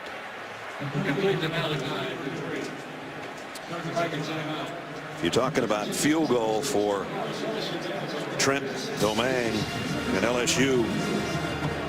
His longest and career long was this year, a 45-yarder. So they need to get some more yardage here on a pass play or two. 3rd down and 9 right now. Brad Nessler, Ty Blackledge, Holly Rowe. Boy, that drive by Florida. Yeah. That was huge. Huge. Very much so. I mean, they had to keep within one touchdown. Yeah. You know, they got Treon Harris. He's playing pretty well, but LSU's defense was starting to kind of squeeze him a little bit. They got the big play to Callaway and then the nice throw on the touchdown to McGee. So really an important drive for him as they get ready to head towards the locker room here. 3rd down and 9 upcoming now. The ball just shaded on the LSU side of midfield, and there is Trent Domingue. He's 7 out of 7 on field goals with the long 45-yarder. So they still need to make up some ground here for him in the final 27 seconds. Brandon Harris wanted to go long, I think, and this is the last thing you want to do is get sacked. He didn't, and he will throw deep. And it's caught by Dupree. Touchdown.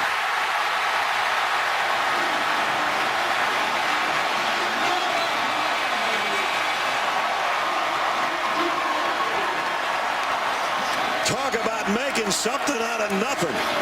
A 50-yard touchdown pass.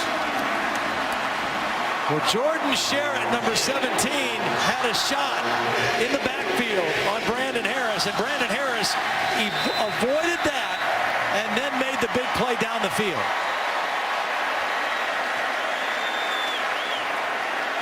Domingue doesn't have to worry about a field goal attempt. He can just hit the extra point, which is up and good.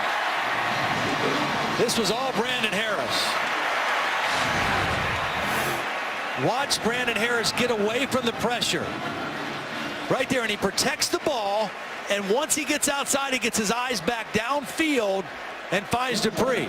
And the defender on the other end had just gotten turned completely around. The safety, Marcus May, got twisted around, lost vision on the football. And Dupree not only turns it into a big play, but a touchdown. Unsportsmanlike conduct, number 57 on Florida. That's a 15-yard penalty. That's number 57's first of the game.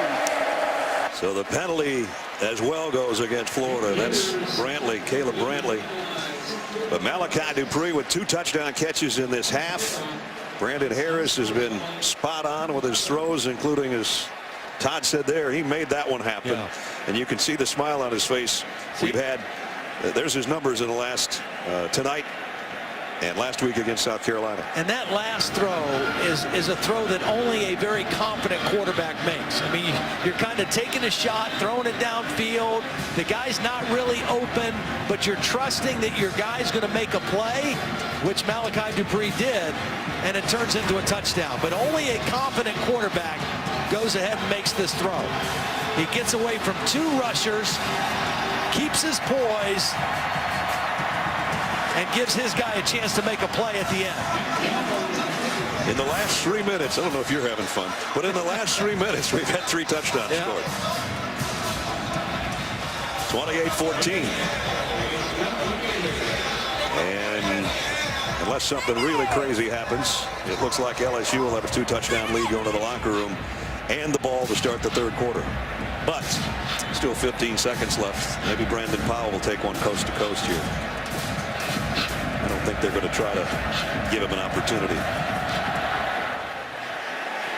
Well, he won't get an opportunity out of the back of the end zone. So no timeouts for Florida.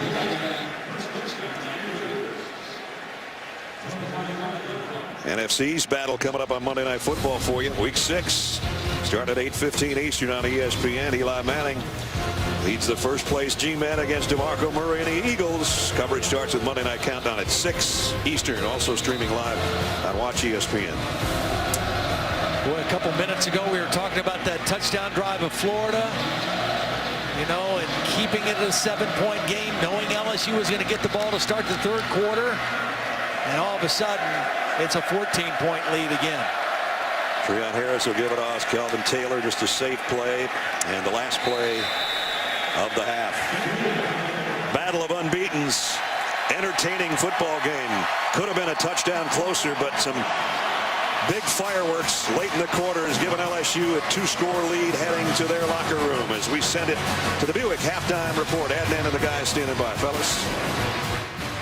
All right, Brad, thank you so much. Todd Blackledge, partner, if you told me that 304 yards total, I would say Leonard Fournette had 200 of it, and maybe they got 100 passing. That wasn't the case. Brandon Harris was sharp. He was very sharp. Excellent balance. And remember, this is a Florida defense that has been holding all their opponents to right about that for a whole game. So excellent balance, mixing the run and pass, kept the Florida defense off balance, averaged almost 10 yards per play. So it was not just Leonard Fournette, good passing game as well. Fournette still had his 100, so who knows, maybe he's on pace for 200 again. They're going to get the football first to start the third quarter. And back deep, Darrell Williams and Darius Geis. That last touchdown to Dupree really got this place rocking as LSU went to the locker room with that halftime lead. Remember, Florida's first touchdown was set up by the turnover on the special teams. And there was another play in the first half that looked like it was going to be a turnover, that Florida recovered a fumble. It was overruled, or actually ruled that he was out of bounds when he recovered it. So LSU maintained possession. That's what Florida needs to try to make happen here in the second half. They've been great at forcing turnovers.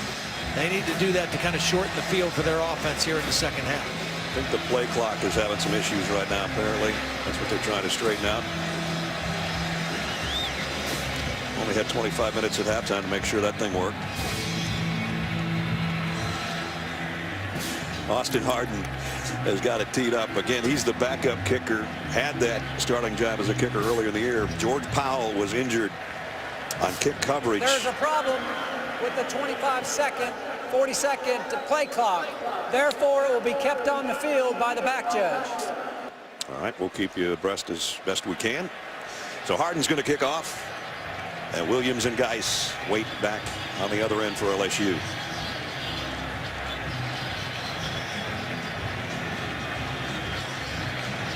Geis with the big game last week. You look at the back of his jersey. My friend Mac back in Georgia says, you know, when you look at that name, it looks like it says juice. And we agreed he's got some serious juice when he gets his hand on the ball, but it is Geis. Yeah. And the true freshman out of right here in Baton Rouge, man, they don't only get backs, they get them from right here in town. It's unbelievable. Now, Les Miles said about that one, Geis, that the term reckless abandon was made for him. He loves contact. He searches out contact when he runs the football. Very aggressive young ball carrier. What the officials have done wisely is to go to both sidelines and tell the respective quarterbacks where they should look for how much time's left, because if you can't look at the clock in the other end zone when you're going that way, you're really in kind of a blind spot. So I think they've got that all straightened out. Matt Leffler says let's play ball in the third quarter.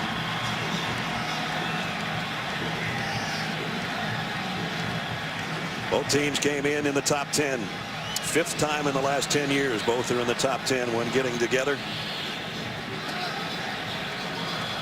And it's huge right now with Alabama having beaten Texas A&M today. So whoever wins this second half is going to be the only undefeated Southeastern Conference team.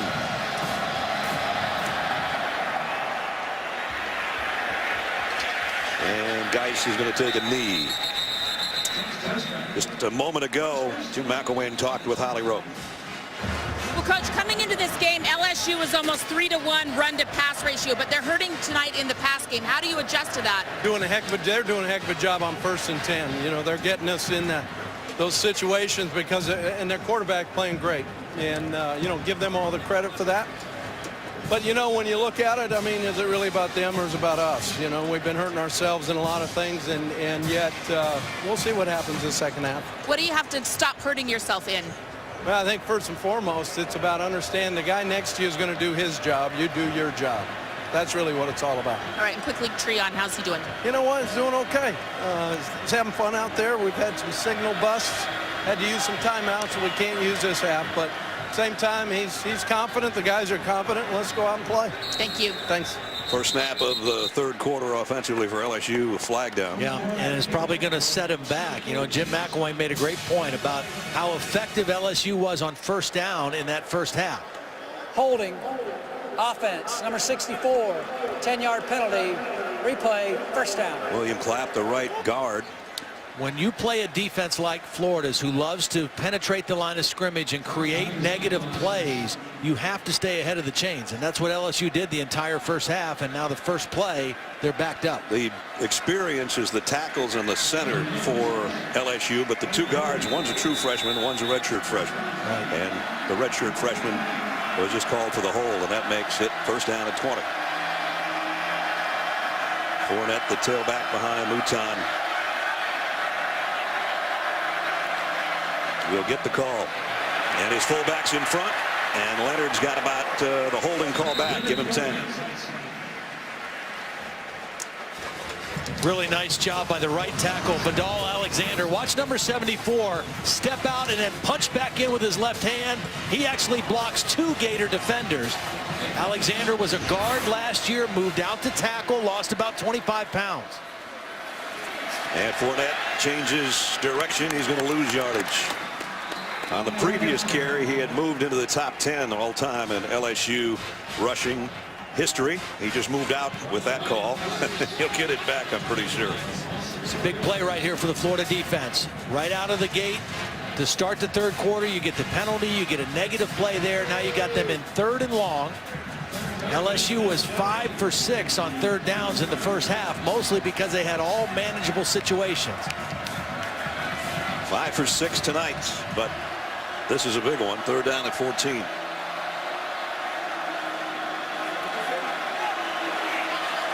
Williams and Fournette both with Harris in the backfield. Brandon, plenty of time. Deep middle. Incomplete, broken up, intended for Diarse. And Florida is going to force a punt. Well, I liked what LSU did, though, on that 3rd and long. They had two backs in the backfield. They kept both of them in to help protect the quarterback.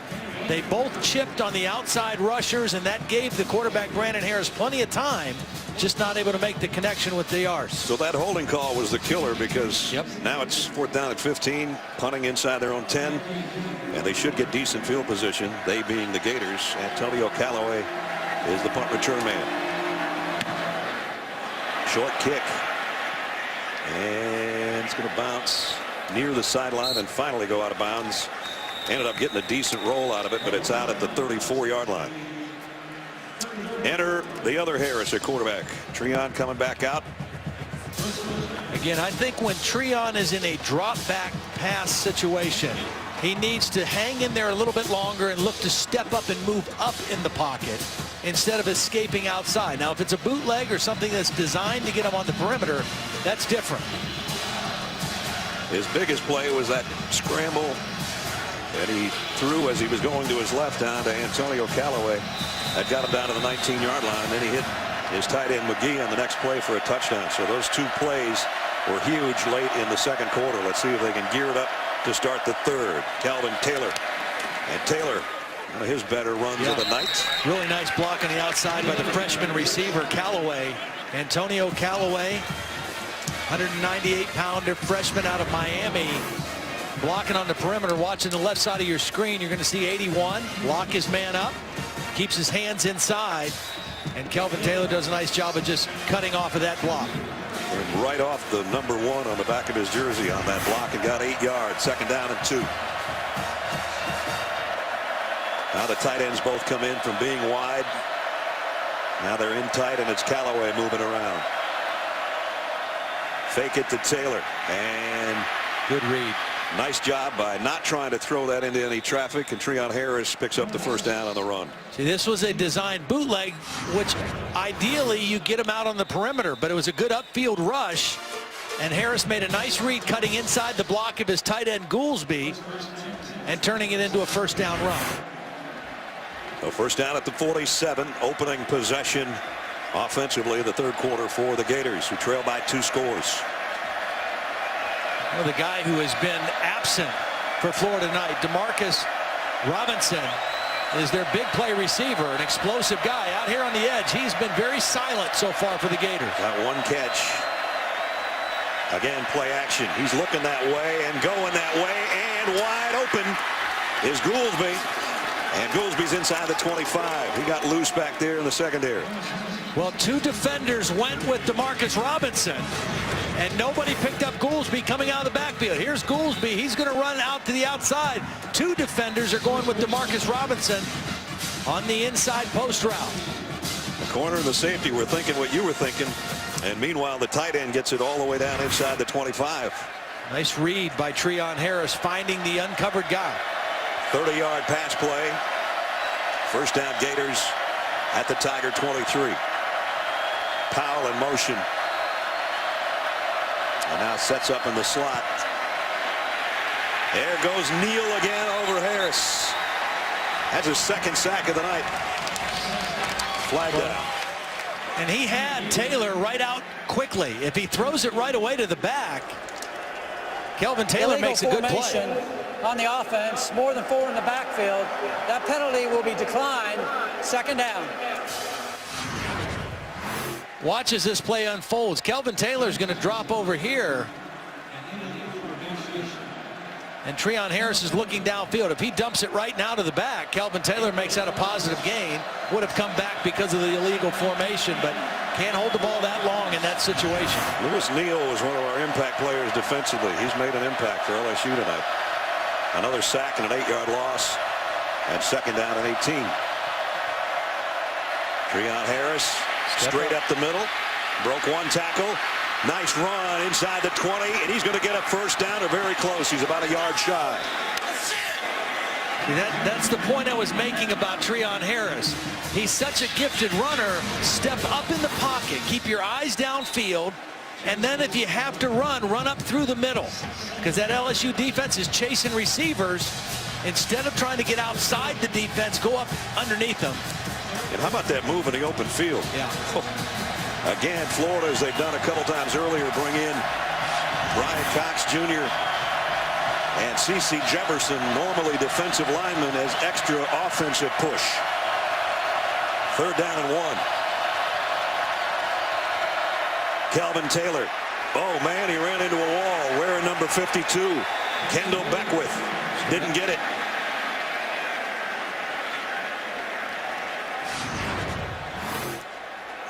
It's all about leverage and short yardage plays. Nice job on the inside by Gottschall, number 57. He took up a couple blocks and enabled the linebacker Beckwith to come over the top to make the play. They've only missed 1 3rd down or 4th down conversion this year. They're going to go for it again.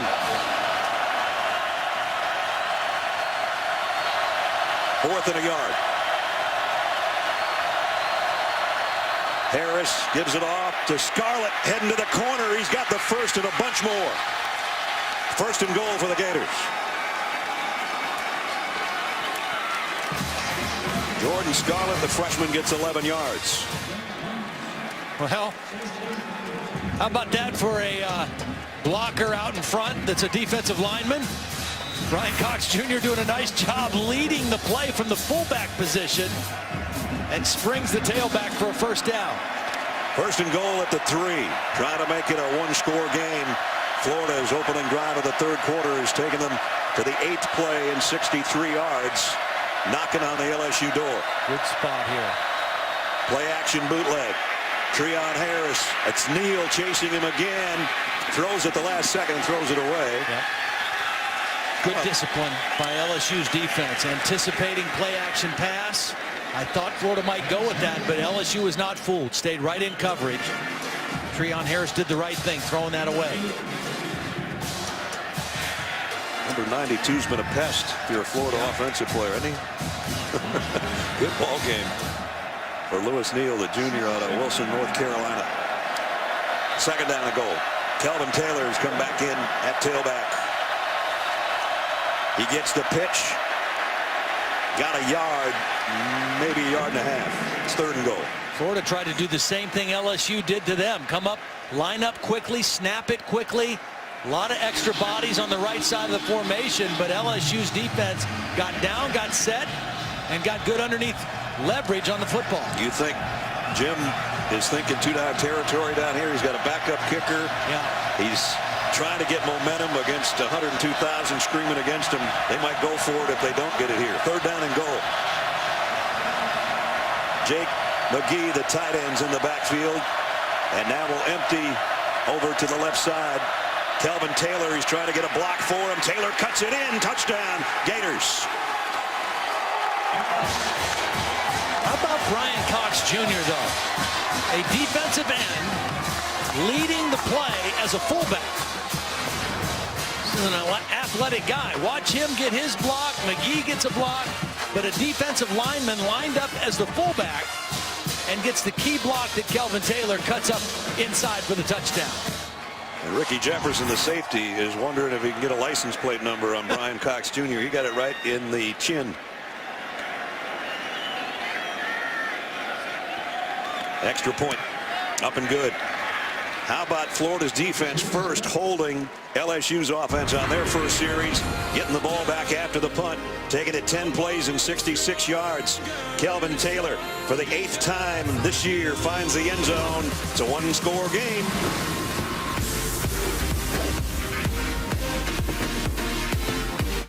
All right, now that we have merged with Cable World, we are so excited to hear your big ideas on how we're going to take. See, and here we've got number 6 LSU leading number 8 Florida 28-21.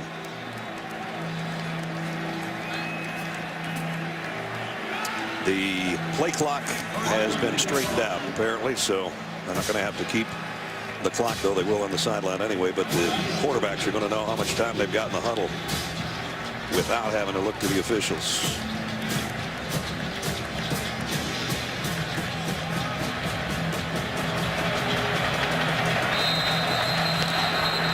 And you know what? They just ran out of time to kick the ball. What are the odds of that? We got the clock fixed. Wow. Delay a game on the kicking team. 5-yard penalty. Re-kick. I was just watching that because I was talking about it. I thought they might want to kick this right now. Yeah, Jim says, why don't we hurry? It doesn't take that long to tee it up. So they back up 5. Austin Harden will put it back down. And as soon as they hand him the football, he'll have 25 more seconds. There's George Powell, who's in street clothes now. Again, injured his leg, kick coverage, and didn't hit anybody, just sort of landed funny trying to help out on a tackle. So it's going to be Austin Harden's job by default, if nothing else.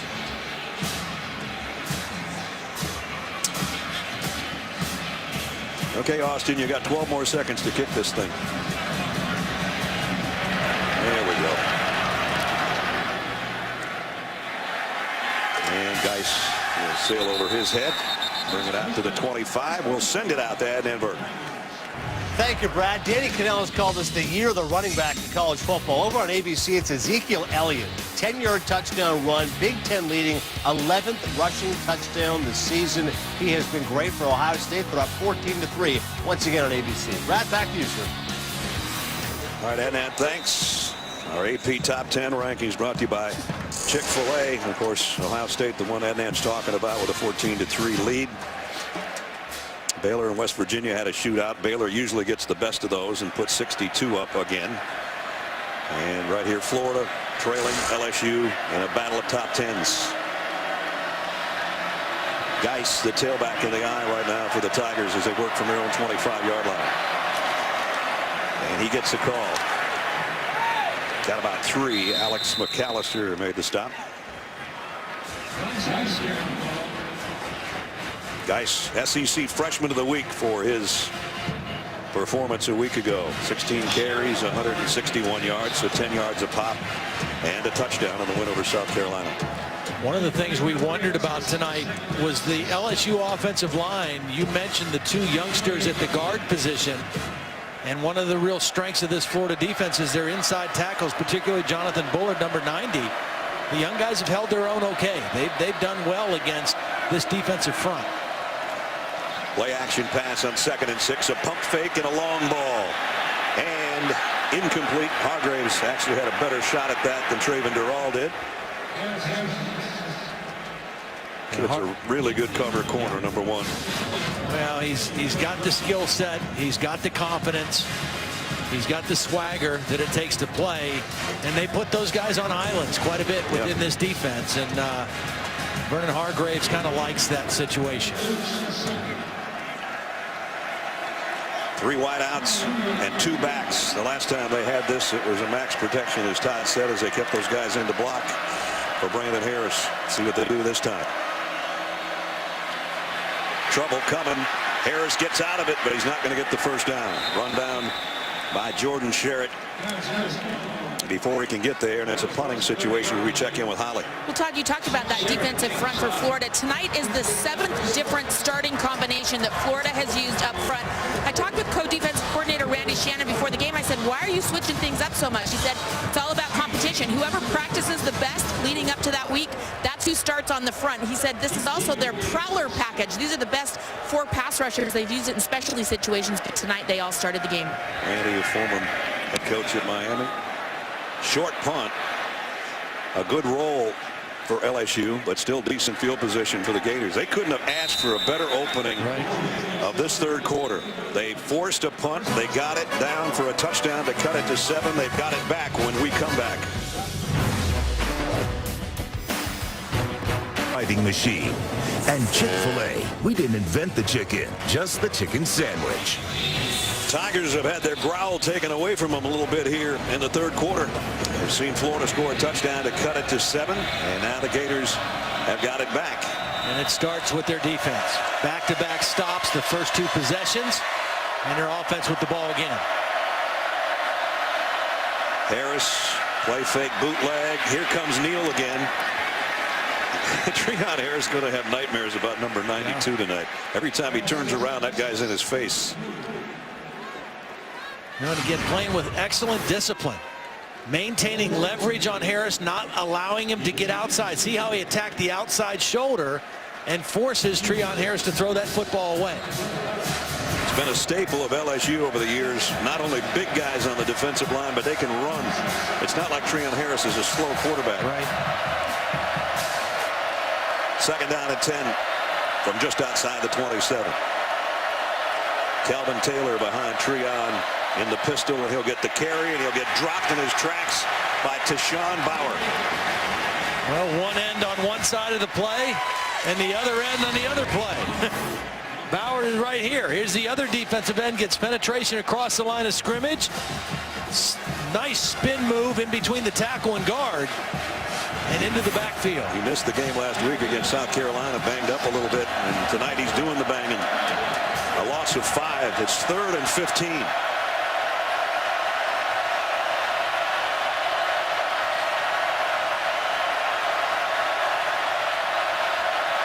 They've had short yardage on 3rd down. They got a whole bunch here. Middle screen to Taylor. Can he outrun everybody, though?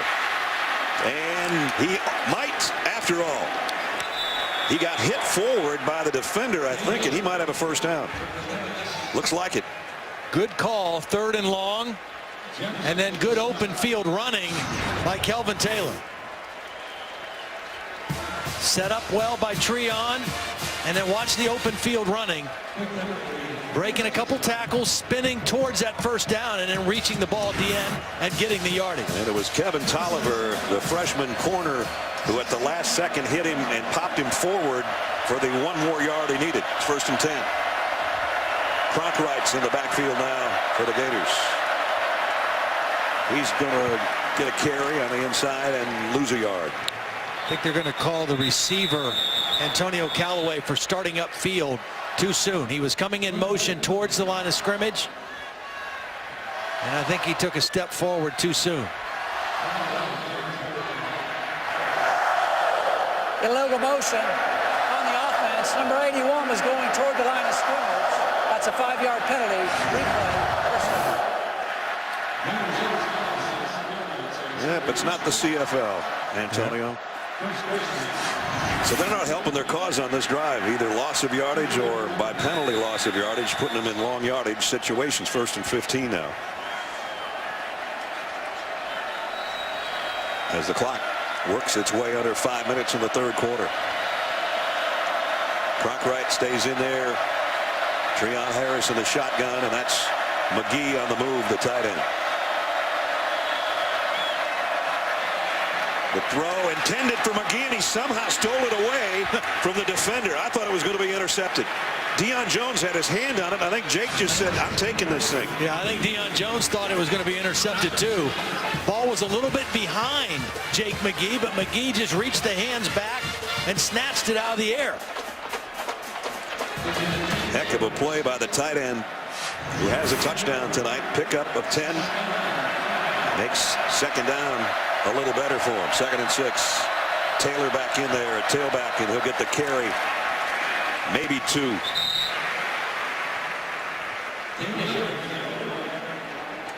So it'll be 3rd down, but 3rd and short now.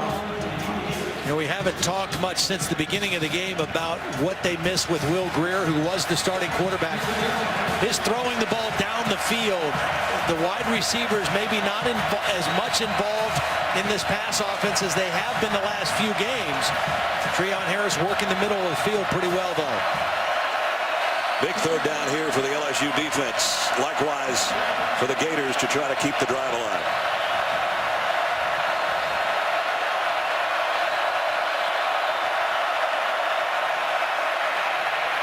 Harris too high for Powell. He had him. Powell does a nice job of sitting down on the logo. He read zone coverage and sat down and tried to give his quarterback a good target. The ball just kind of sailed out of the hands of Treon Harris on that 3rd down throw. Well, they didn't hurt themselves field position wise, at least. If this punt's like some of the earlier ones, Townsend should be able to pin Trey Davius-White back inside the 20 somewhere. And again, it is a high kick and a fair catch taken at the 14-yard line. So nice kick. Leonard Fournette and company. See what they can do when we come back.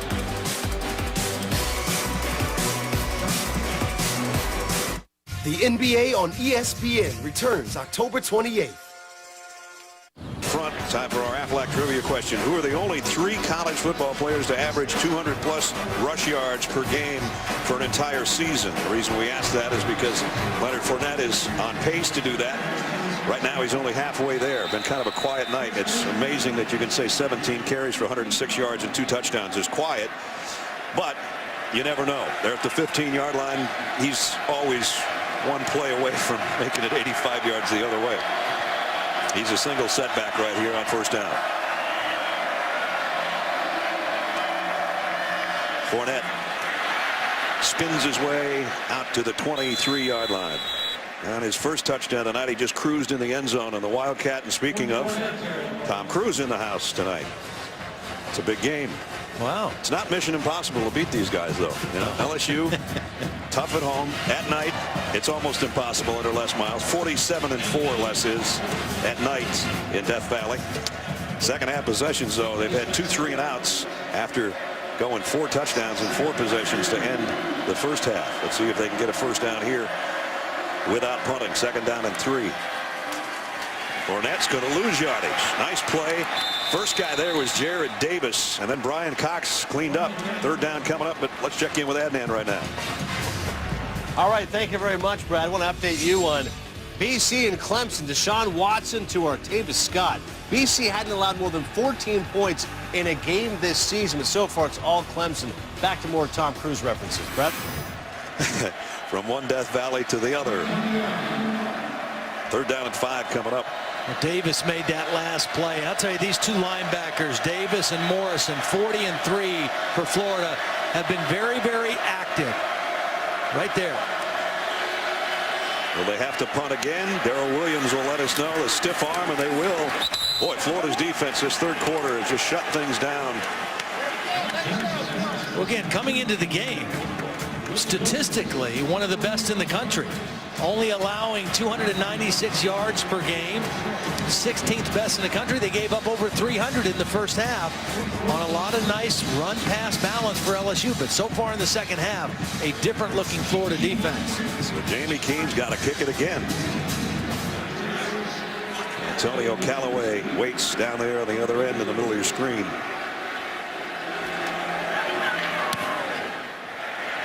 Nice kick.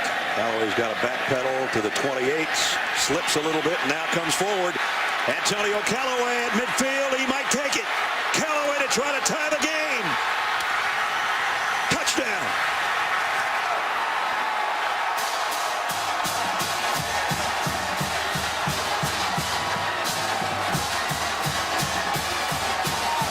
What a quarter for the Florida Gators.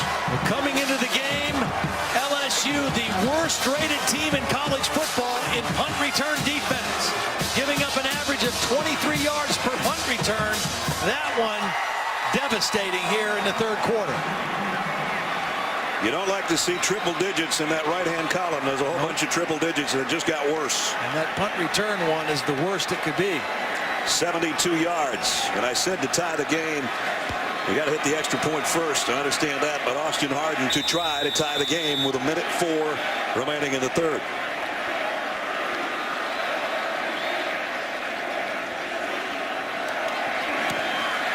Up and good.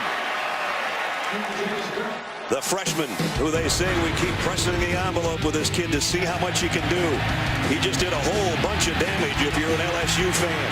72 yards streaming down the sideline has tied the game at 28.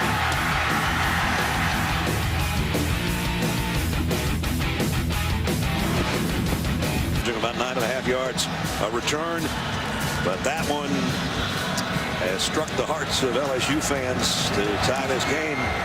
And now Harden's kick is going to be deep again and not returnable to bring it out to the 25 and a tie game. Here's another look. Well, again, watch. There's a couple guys early that are going to pass on not blocking in the back. And then there were two key blocks. And then Callaway just used his speed to outrun the punter. Excellent job by the Florida special teams. And his quarterback, Treon Harris, watching as it happens and going, that's making my job a lot easier. Yep. Remember, this game last year went down to the wire, decided in the last 3 seconds on a game-winning field goal. We're headed to a fantastic fourth quarter finish in this one as well. LSU up to the line in a hurry. Quick pitch. Fournette. Fournette, nice spin move, and then powers his way for close to 8. Yeah, I think you just keep feeding him for a while.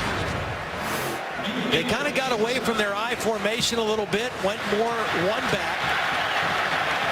And that was a Keanu Neal tackle away from being maybe a touchdown run. And that's Keanu bringing him down. Second down, a short 3.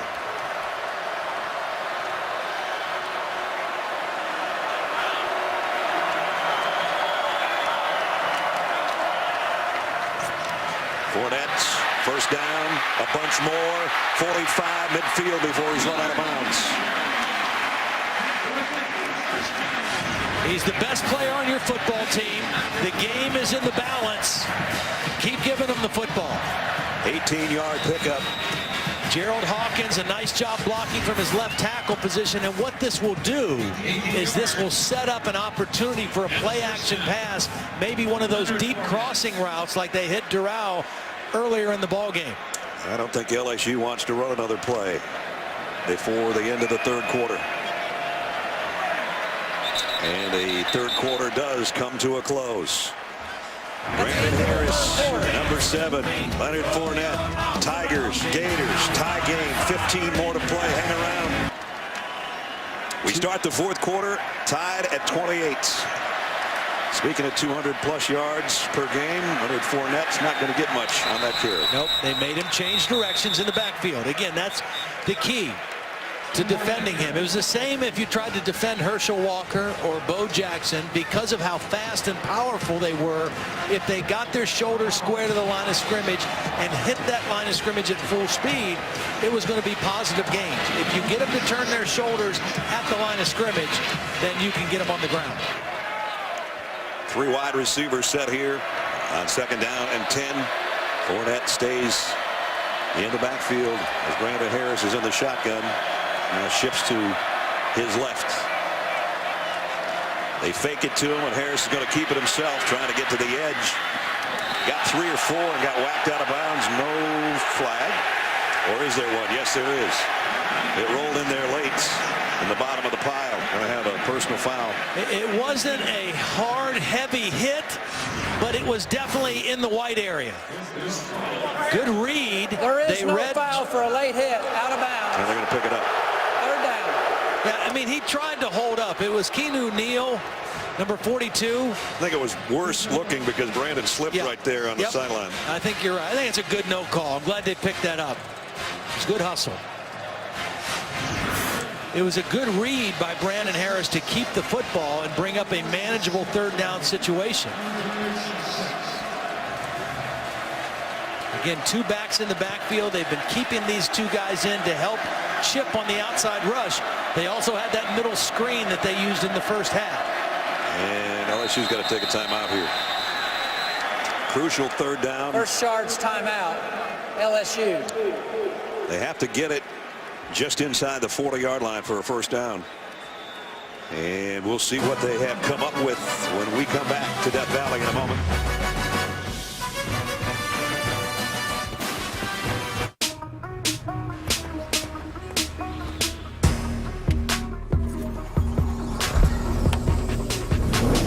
Same thing today, but I thought maybe the Florida fans would not take too kindly to that. With Todd Blackledge and Holly Rowe, Brad Nessler with you in a tie game in the 4th quarter at Tiger Stadium.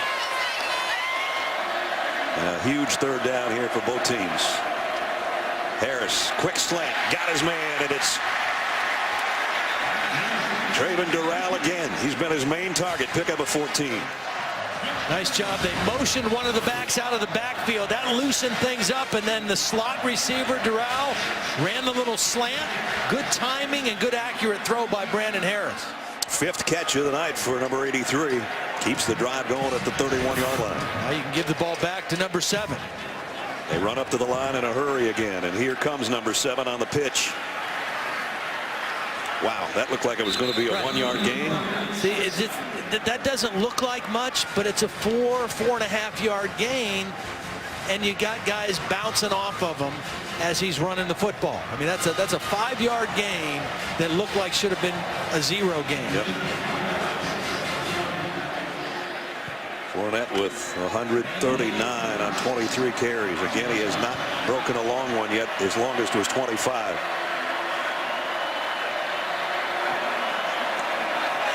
Second down and 6 at the 27. Trying to regain the lead. Here comes the big cat again.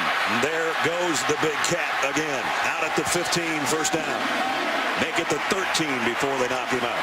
Well, he had 140 yards against the Gators last year as a freshman, and at that time it was a career high. He's had better games this year. The yards are harder to come by tonight, but he is still running strong here in the 4th quarter. You know, he's the kind of guy, Brad, also that if you're a lineman or a tight end or a wide receiver, you want to stay on that block a little longer because you know he's capable of getting it in the end zone.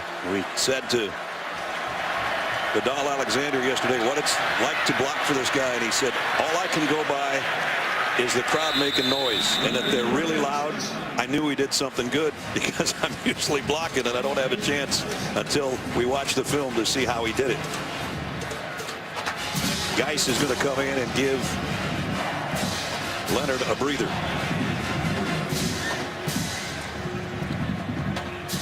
Florida's defense has been good, but tonight, different story.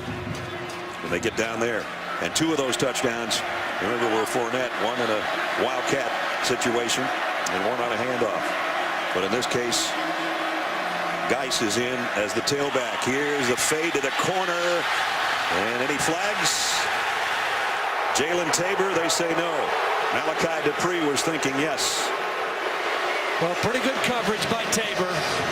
This is kind of a 50-50 ball. Both guys have a chance, one-on-one, corner on an island.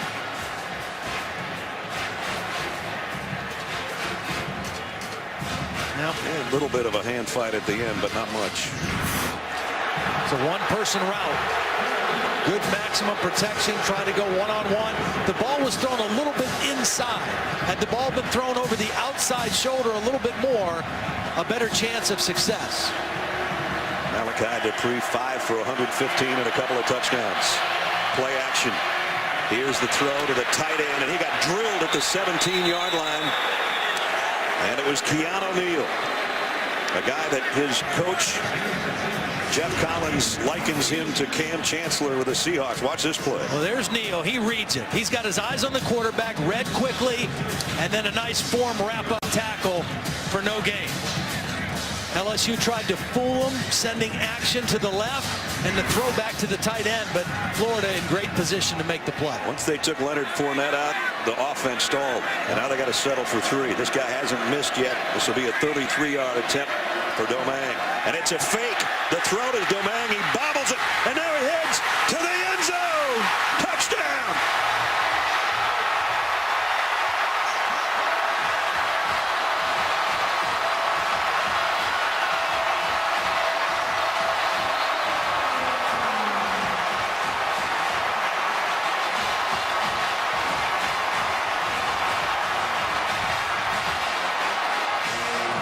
We've seen Les Miles do that before.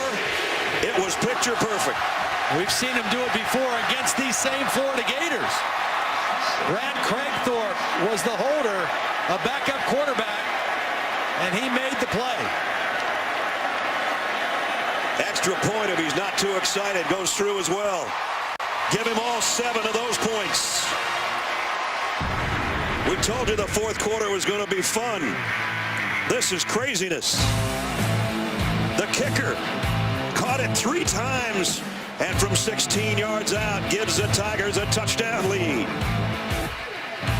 3-yard drive. Well, watch Darrell Williams, the running back. This is called design play. Craigthorpe, the backup quarterback, is going to put the ball down and raise up and throw it. Williams is out leading the block, and Domingue, the kicker, goes from kicking a go-ahead field goal to scoring a go-ahead touchdown for LSU. 35-28, 10:40 remaining in regulation. Gamble to kick. Let's take you back 5 years ago. Fake field goal, last second touchdown. Very similar. Here's what it looked like.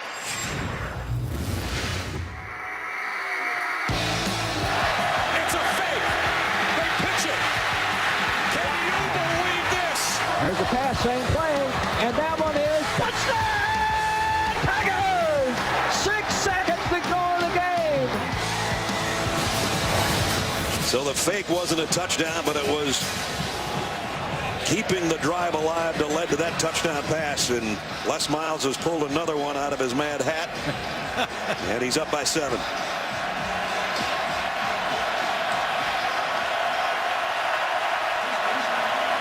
Now the pressure on Treon Harris and company to answer.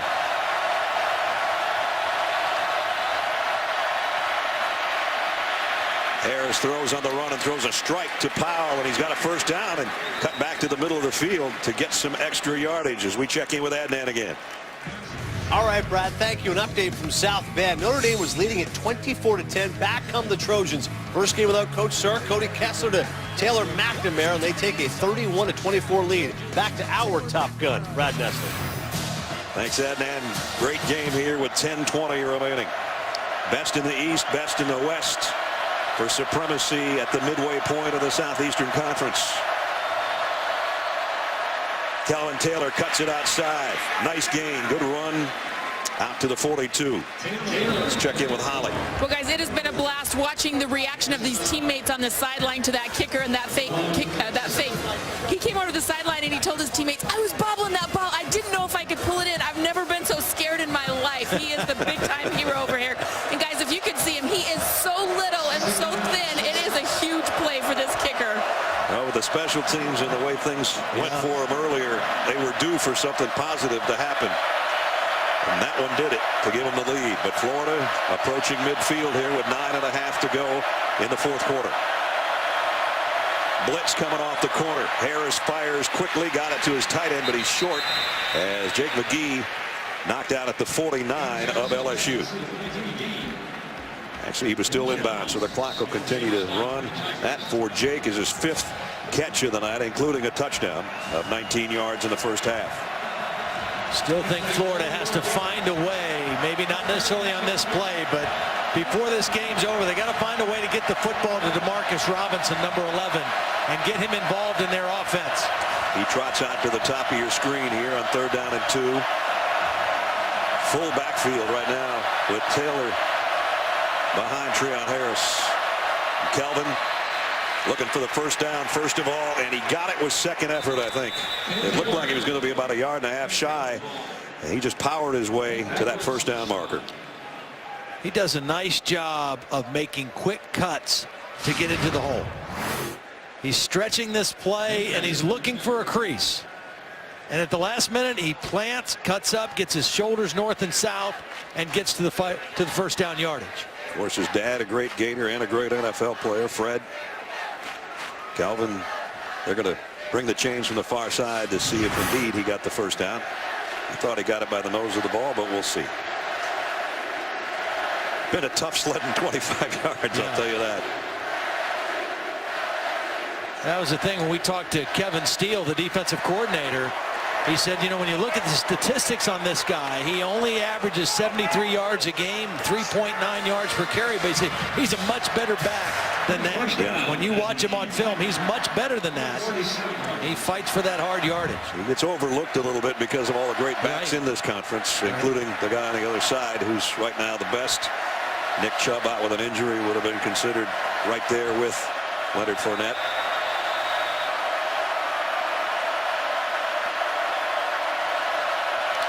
Under 8.5 to go.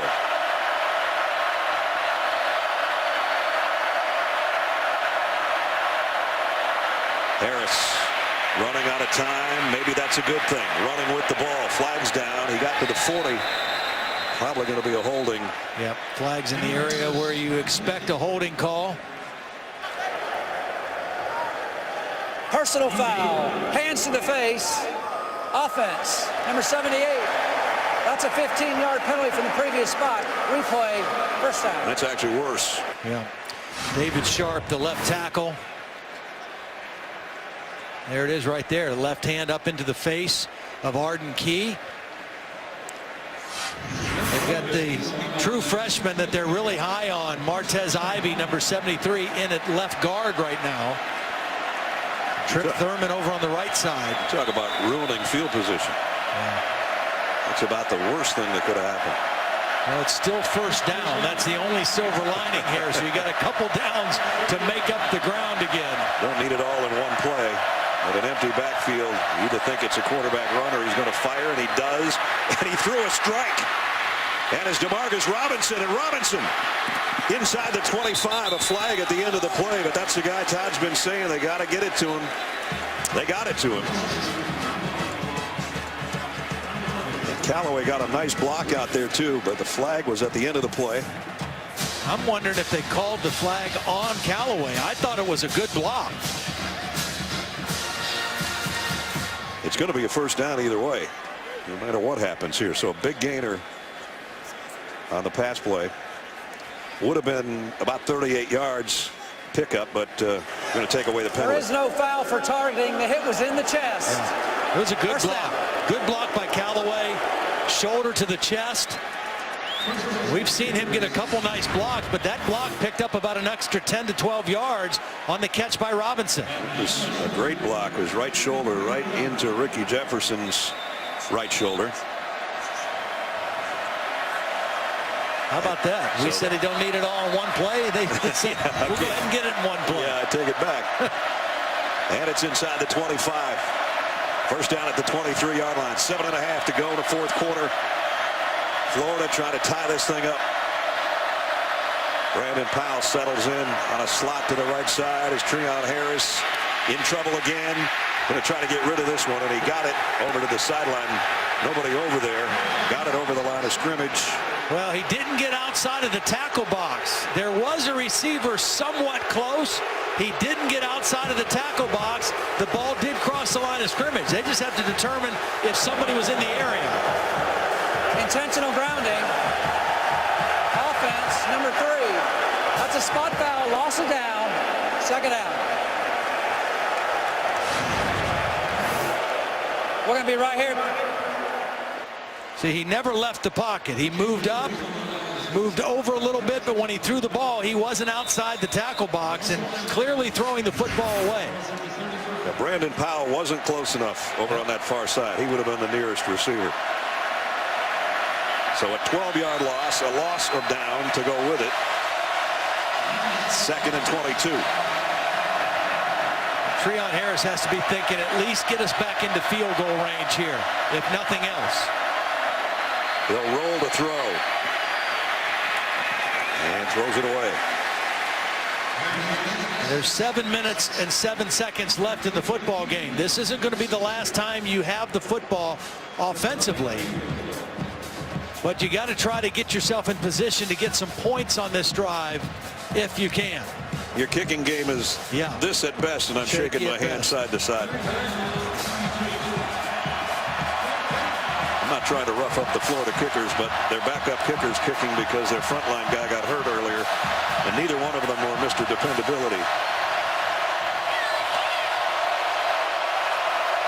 3rd and a whole bunch. And the crowd here letting Treon Harris know it. Calvin Taylor looked like he was still running to the sideline. Timeout, Florida. And that is That's their first timeout. So 3rd and 22 is what we have when we return to Death Valley in a moment. Number 6 leads number 8, 35-28. And the Gators 3rd down and 22.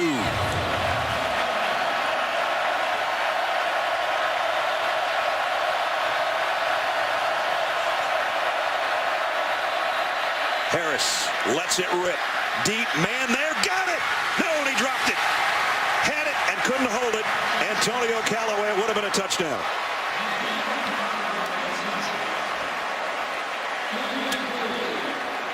Treon Harris did what you want a guy to do. Give your guy a chance. Offensive players usually are better at going up and catching a ball in traffic. He climbs up and gets it, but Dwayne Thomas, number 13, there in coverage to knock it out.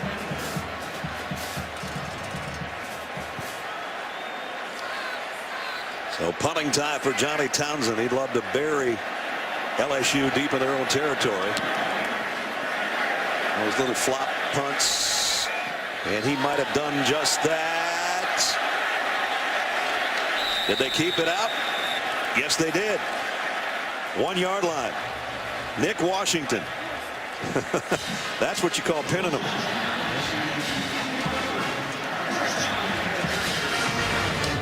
"34-yard punt and a beauty." There's the jump ball. It doesn't matter where bodies are in relation to the end zone. It's just where the ball is. It never got there. And you can see the official right there watching the ball right here. He's watching to make sure it doesn't cross the line of scrimmage or the goal line. He's hawking that baby, isn't he? He is. I'm going to miss that one. It is actually inside the 1.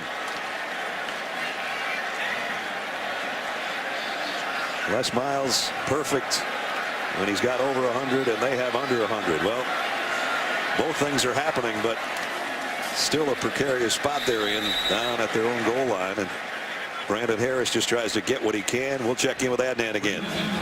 Brad, just want to let our audience know Arizona State, Utah is currently on ESPN News. It's just underway. We'll have it on ESPN at the conclusion of your game. Utah's lost its last 11 meetings against Arizona State. Number 4 right now, though, in the country. Brad, back to you. Now number 4 playing. Here's number 6 and number 8 in a battle with 6:19 and the clock running. at Tiger Stadium. Leonard Fournette deep in his own end zone will get the call.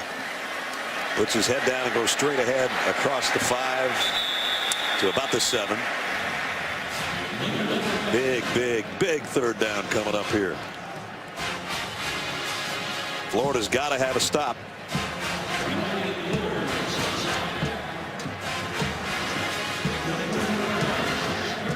Third and 4.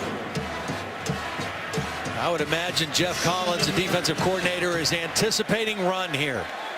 Even though Brandon Harris has been good tonight, he's been good with his decision making. This part of the field, I would anticipate run with Leonard Fournette.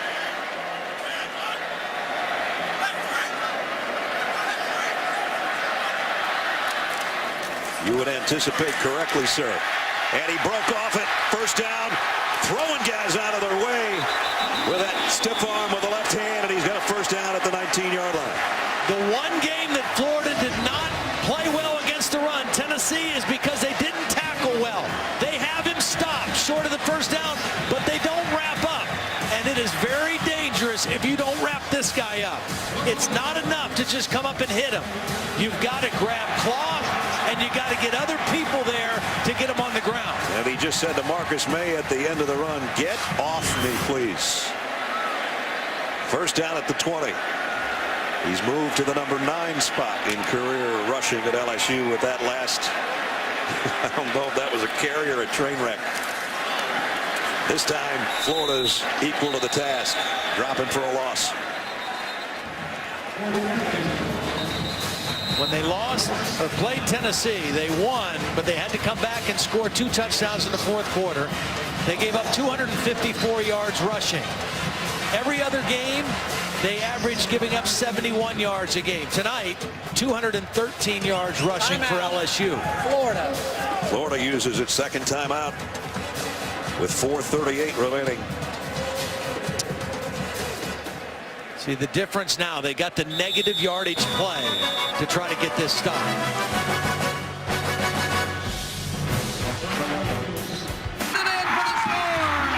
Holy cow! 71 years young. He said, "I don't know what I'm going to do. I'm going to hang out with my best friend, my wife, Carol, do a little traveling, visit friends." He's been a great one. One of the all-time great voices in SEC football. We've had a lot of them. Second down, 13. 4:42 remaining, and Florida's only got one timeout left. Leonard Fournette drags a couple of guys, including Brian Cox Jr. with him across the 20-yard line. Now this is the play of the ball game right here for the Florida defense. They got the negative yardage play. They brought up a 3rd and long.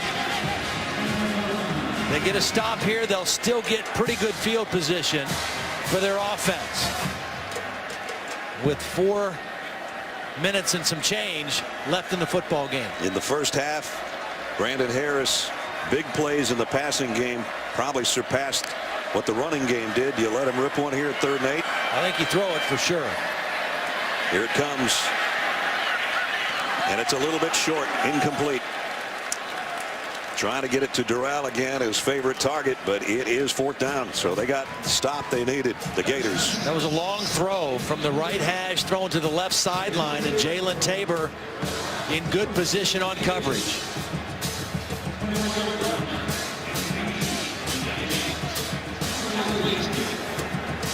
Jamie Keene to punt. Remember, Antonio Callaway already housed one tonight from 72 yards, and he's standing at his 45-yard line.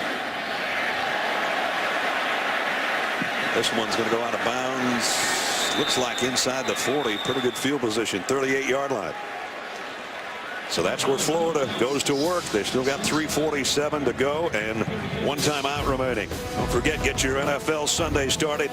The Insiders tomorrow as we start week 6 in the NFL. News, fantasy updates, early breaking stories at 10, then at 11. Boomer and the guys, Sunday NFL Countdown at 11. It all starts 10 o'clock Eastern Time tomorrow morning on ESPN. Brett Nessler, Todd Blackledge, Holly Rowe, our ESPN crew, and a thrilling matchup of top 10s here in Baton Rouge. 3:47 left. Gators need a touchdown to tie. They've got one timeout remaining.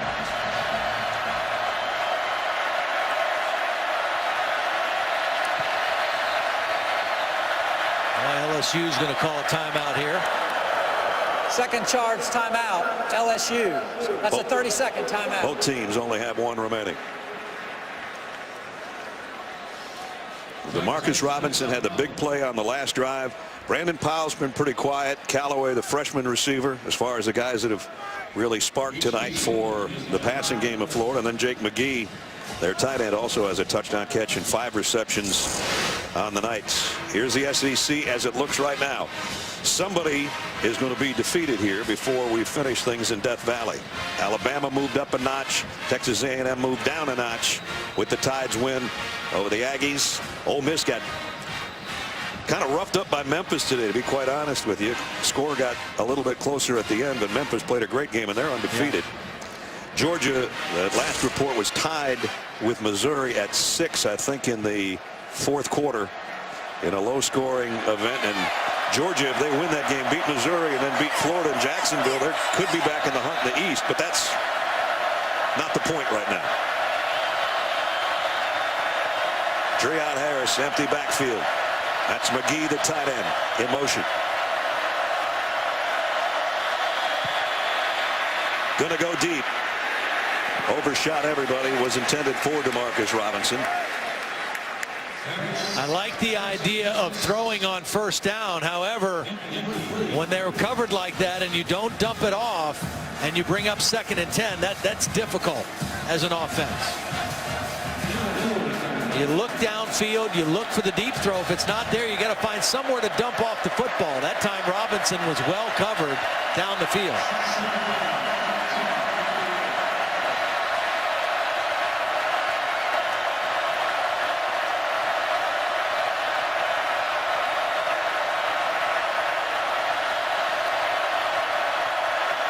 Harris on 2nd and 10 does throw short. One hop that somebody got a hand on it, I think, intended for McGee. It appears that it got tipped to the line, and it's 3rd and 10. Good pressure on the inside. Gottschall, number 57, with pressure, and Arden Key, number 49. Both guys pressing the pocket. Might have gotten a finger on it. Yep. Didn't have enough on it either way. 3rd and 10. New defensive line coach Ed Orgeron for this LSU defense. One of the most animated guys in college football. I'm sure screaming right now. If his voice is still with him. Harris waits and goes short, and that again thrown behind Antonio Callaway. Well, he just kind of short-armed it too. You know, this is one where he had a guy on the crossing route. He had Callaway. Just go ahead and throw it. Don't try to aim it. Don't try to guide it in there. Just throw it. Well, right now, Jim Elway's going with only one timeout remaining. I'm not going to get the ball back probably. They're going for it on 4th and 10. We've only missed once all year. They're 2 for 2 tonight. This is the ball game right here. 4th down and 10. Florida at its own 38-yard line.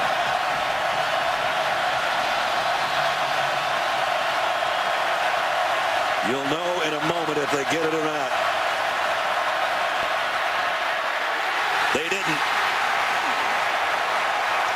Deion Jones makes the play defensively.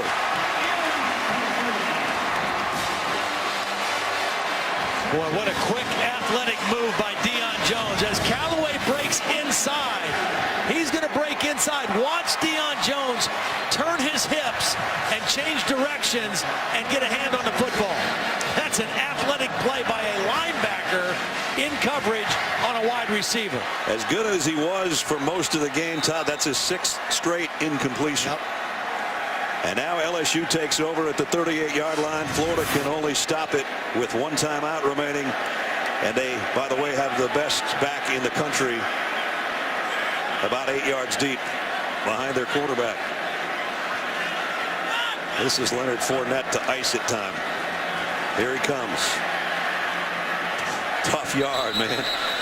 Garrett Davis met him in the hole, didn't get him down, but knocked him back.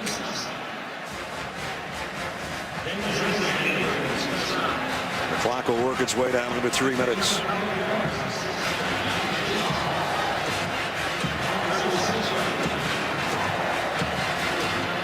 We start to look at this game, and as LSU survives it here at home, I'm not sure either one of these teams has to move very far in the national rankings. Florida's going to dip a little bit, but you come in here and play LSU this tough, shouldn't lose much. Second down and 8. Whoa, the ball's on the ground, covered. Brandon Harris. That's the one thing that could have turned things around in Florida's favor. Well, I think that was Caleb Brantley, number 57, who guessed on the snap count and almost blew the play up in the backfield. Caleb Brantley, number 57, is going to guess on the snap count, and it's a bad snap. Ethan Posick, the center, got a little jumpy in there. It was a bad snap, and Brandon Harris alertly falls on the football, but that could have been disastrous for LSU right there. Now Florida takes its final timeout, and it's going to be 3rd down and 11 on the next snap. Don't forget Monday Night Football NFC East battle coming up week 6. First place Giants led by Eli Manning against the Eagles. Coverage starts with Monday Night Countdown at 6. Also streaming live on Watch ESPN. Well, now on 3rd down and 11, if they throw and it's incomplete, the clock stops. Florida would love to have one more timeout right here. Yeah, you're not kidding. And really the whole game they've had to burn timeouts, you know, just for lack of communication or mix-ups in formation. None of their timeouts used have been, you know, other than this last one, strategically. I think LSU will run the football here and try to run as much clock off as they can. Fournette trots out there. He's got another 176 yards in a quiet night running the football.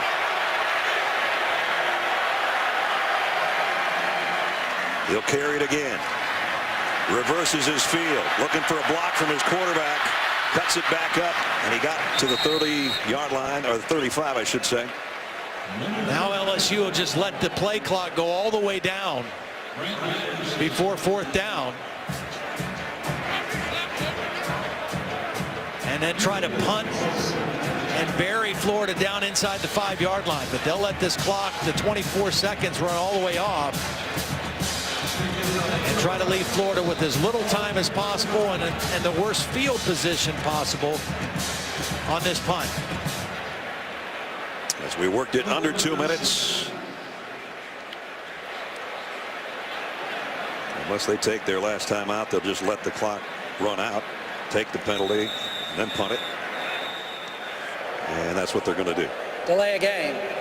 Offense. 5-yard penalty. 4th down.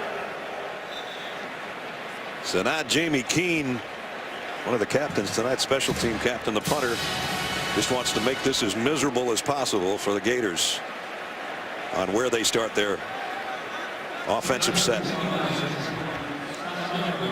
Well, after watching a game earlier today, I would say if you're Jamie Keene, make sure you catch this snap first and foremost. No kidding.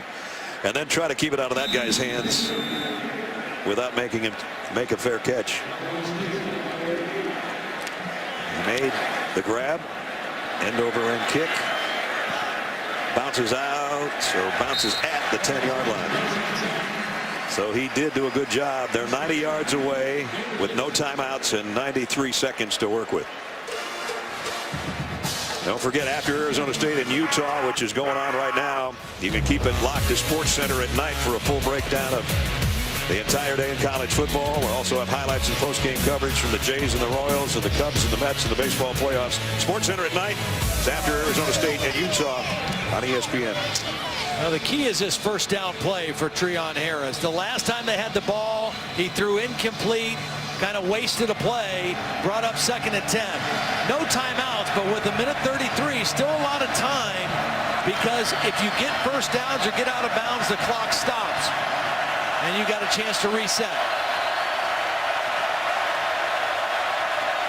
You're trying to kind of hook and ladder or something like that down here. Is it too dangerous at your own 10? I don't think you need to do that yet. Powell. Harris is waiting too long. That's the last thing you want to have happen. And Lewis Neal's got his 3rd sack of the night. Yeah, that's the absolute worst thing that can happen to you. And it's only a 3-man rush for LSU. He's just been too much to handle off that edge tonight. 92's had a great game. LSU rushing 3, dropping 8. Going to try to force Treon Harris to throw underneath. Got to make a decision. The throw is just to Calvin Taylor, and he's not back to the original line of scrimmage. And the clock is under a minute. Florida's got to hustle, no way to stop it. They've got to get out to the 20 just to move the chains. They don't look very organized, and I don't say I can blame them because this is a tough spot to play without timeouts and the crowd going crazy. Harris in his own end zone. Fires long on the run. It is caught by Callaway. Well, remember, Callaway's the one who had a chance to make the catch in the end zone, and it got knocked out. Again, sometimes you don't worry if a guy's open or not. Throw it up there, give your guy a chance to make a play. Offensive players are better at adjusting to the ball, typically, than defensive players. At the 49, still life for the Gators. Harris going to go deep on the sideline, and this one's out of bounds. Jake McGee, the tight end, was the intended receiver. 20 seconds remaining. Now they'd like to get about 25 here and then give him a legitimate shot to try to hang one to the end zone again. They might have 3 plays left. They have no way to stop it other than out of bounds or a first down. Well, there's 20 seconds left in the game, and substitution-wise, they just took Callaway and DeMarcus Robinson out of the game. So 2 of their best receivers are not even on the field for this play. That means Powell would be the go. Harris can't get sacked or it's going to be over. Incomplete. It was McGee, the intended receiver. And now there's 13 seconds remaining. Well, and this is a game and a tape that Treon Harris will learn from because he's taken too much time on some of these plays. He's got to understand what he needs to do to get himself in a position to throw it to the end zone. LSU very content to rush 3, drop 8, and keep everything in front of them. The only thing they can't do right now is let somebody get behind them. 3 wideouts to the top and 1 to the bottom here. Maybe 2 plays left. Harris again taking all kinds of time. Fires as far as he can. Broken up by John Battle. And now we got 1 play left. See, the problem, because Treon Harris didn't complete any passes to get beyond the 50, he can throw it as hard as he wants now, and it's not going to get to the end zone. I mean, that's the problem for Florida right now. Kevin Steele can put about 7 guys back at the 10-yard line right now if he wants to. I mean, you can call your Hail Mary play, but you're not going to be able to get the ball to the end zone from the throw. An interference would help a little bit. That might be the only thing to hang your hat on right now. Final play, barring a marker. Harris runs up. Time has expired. Still moving around, trying to find a place to let fly. Here it comes. As far as he can put it up there. And it's out of bounds. And LSU has won it at home to stay perfect.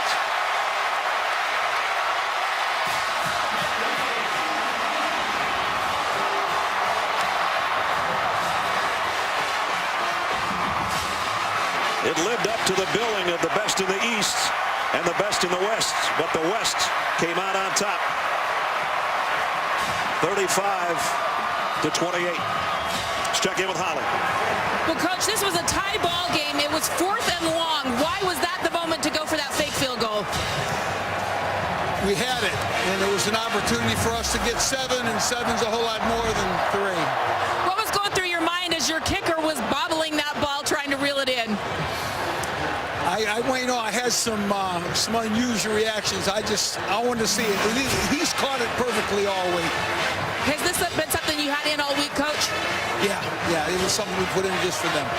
These games with the Gators always seem to be dramatic. What was this like for you tonight? Well, Jim's done a great job with them. I mean, they're a very good football team, and our guys played lights out. I mean, get back into the game, throwing for the end zone.